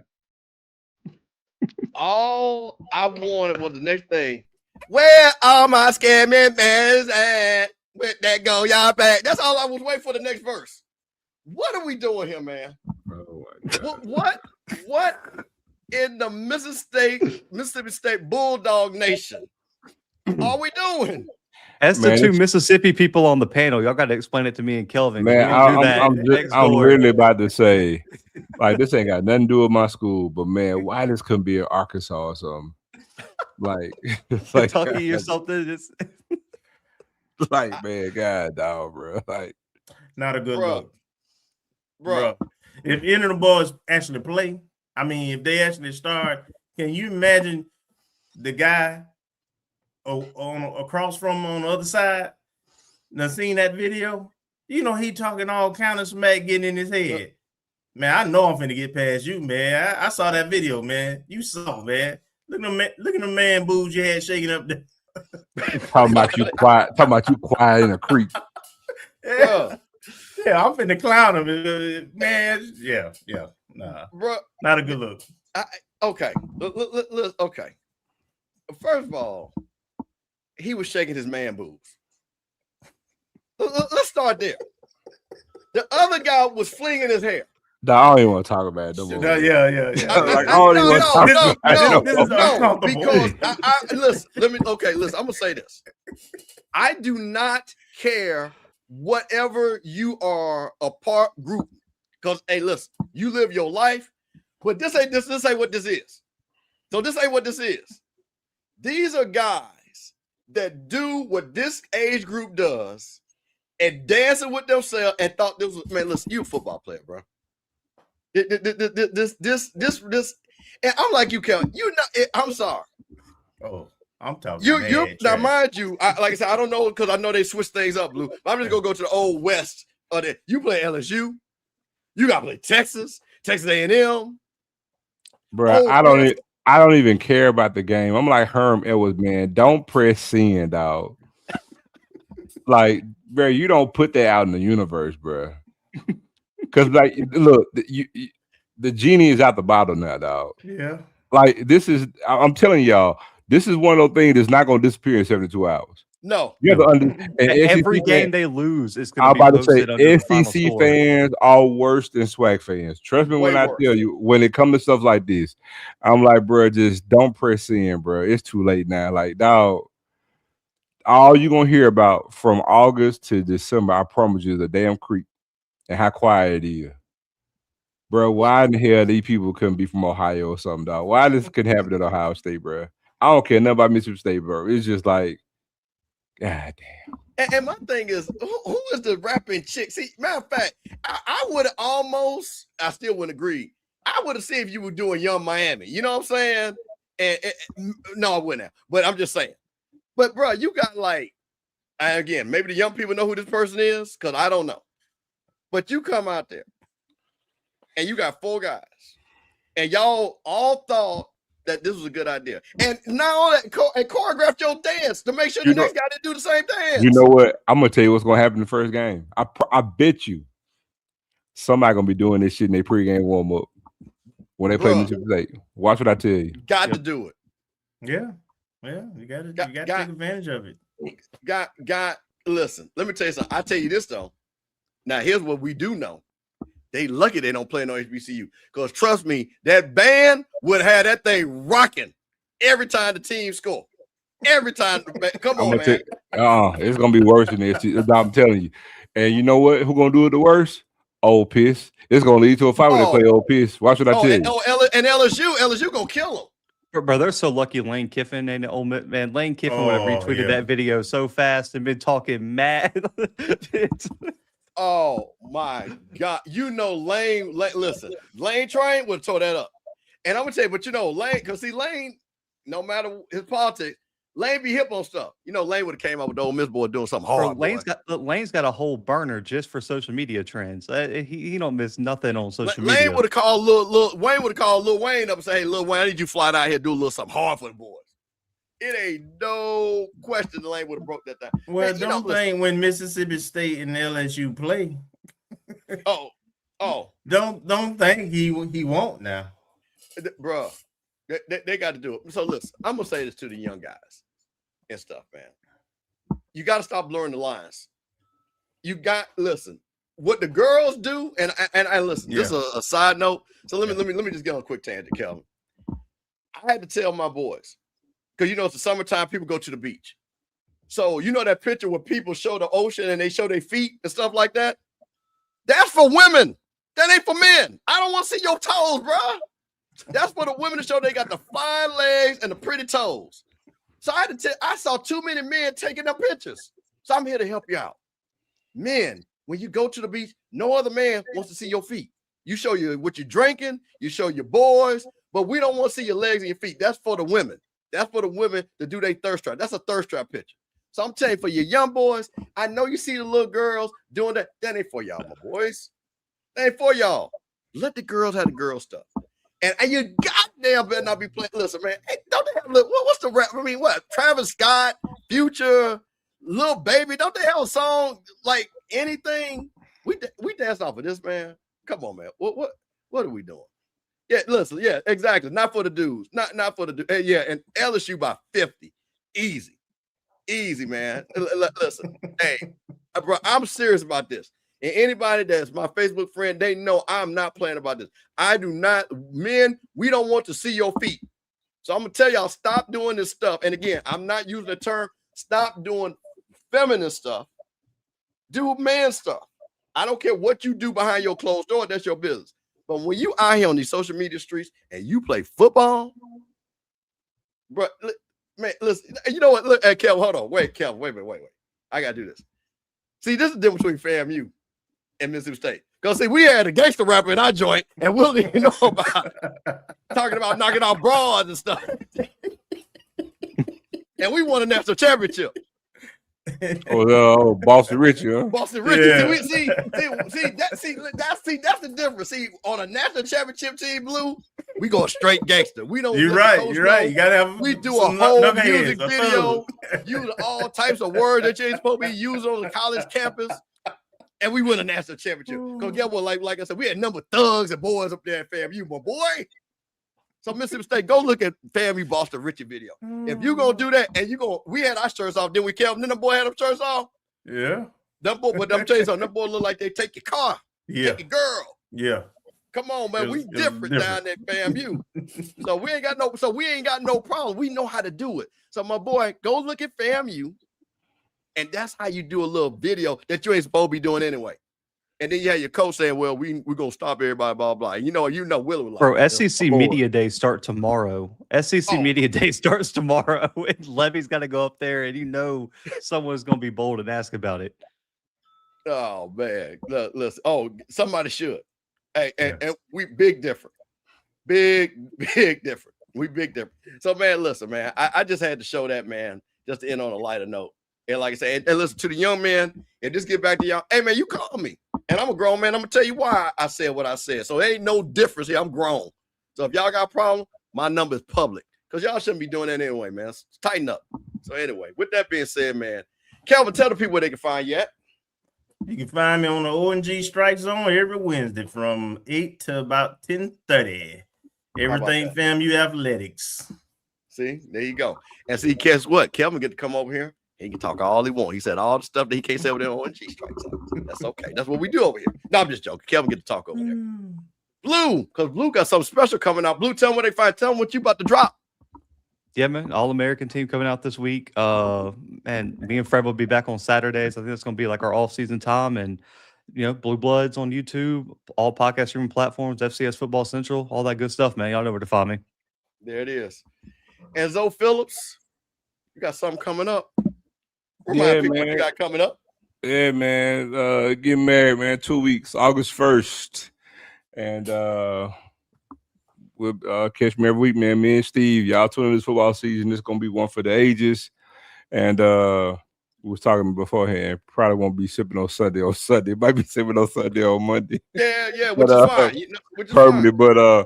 but now, man, tune in. It's gonna be a good season. A lot of stuff. And now, man, like I said, get married on the 1st, and let that be the pre-kickoff, because literally once August get here, preseason football is into effect, and we will first game is what, 28, 29, 28? Yeah, 27th is that first Thursday when it starts. And congrats to Zoe. And Zoe, I see what you did here, man. You weren't going to go for one of them fall weddings that should be outlawed. You said, listen, man, football season's here. We getting married before football season. I ain't missing these games for a wedding. So I appreciate that. Zoe, don't let me see them Mississippi State boys at your reception now. Yeah. You won't see. They don't want none of that. New Orleans. So Zoe got FYI, people from Jack. They don't want none of that. So FYI, I'm getting married in Louisiana, in New Orleans. And there will be no Mississippi or state nowhere near none of what I got going on. So hey nah, guys, man. So we and when it's over, we headed straight out to St. Thomas so far in the moon. But nah, that's it. So this is the QR code. You know what? Run it back.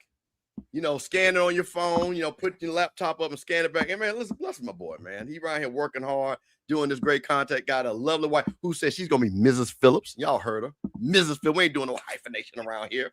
So bless my boy, man. Y'all got a couple of pennies. Give him a little sipping on Sunday so you can buy a little something to sip on going forward, man. But listen, I'm gonna tell you guys, first of all, Blue, Kelvin, hey man, I called you guys late. Y'all jumped on. This was one of the best shows we've done. Yeah, and your appreciate y'all for coming on, man. The whole thing, just to break down the SWAC championship and the other topics, which you gave your opinions on, which I think people really cared about. I really appreciate it, man. And I'm gonna say this too, man. Shout out to everybody watching, man, because y'all came in here. And again, I'm gonna say this: Zoe and I here are not here to replace Scotty. We ain't gonna never be Scotty, can't be Scotty, and I cannot try to be Scotty because he would get fired if I try to be Scotty, because if I say some stuff he said. But we appreciate that you support this channel. We appreciate that you support me and Zoe, because man, we're at least trying to give you some content, at least that you can watch and talk about among yourselves, and go to other shows and say Campbell and Zoe don't know what they're talking about, which is fine. We don't mind that. But one thing you're not gonna do is doubt our facts. So man, listen, I'm gonna say this for Zoe. Congratulations. So wait a minute, Zoe. Okay, wait a minute. So you're not gonna be on next weekend, right? Mm-mm. Okay, you're done. Right. Okay, that's what I gotta make sure. So I don't know who the guest's gonna be. I'm gonna try to get Mike Reed to come on in here. But hell, maybe I get Kelvin and Blue to come back. Hey, we do it again. If they got time, we'll see what it is. But man, I appreciate you all, man. Please, before you leave, if you're on the Rocky Mill channel, hit the like button. If you're on the Off Script channel, hit the like button. And always, like I always ask you guys, it's Sipping on Sundays. What are you sipping on? Thank you for joining us.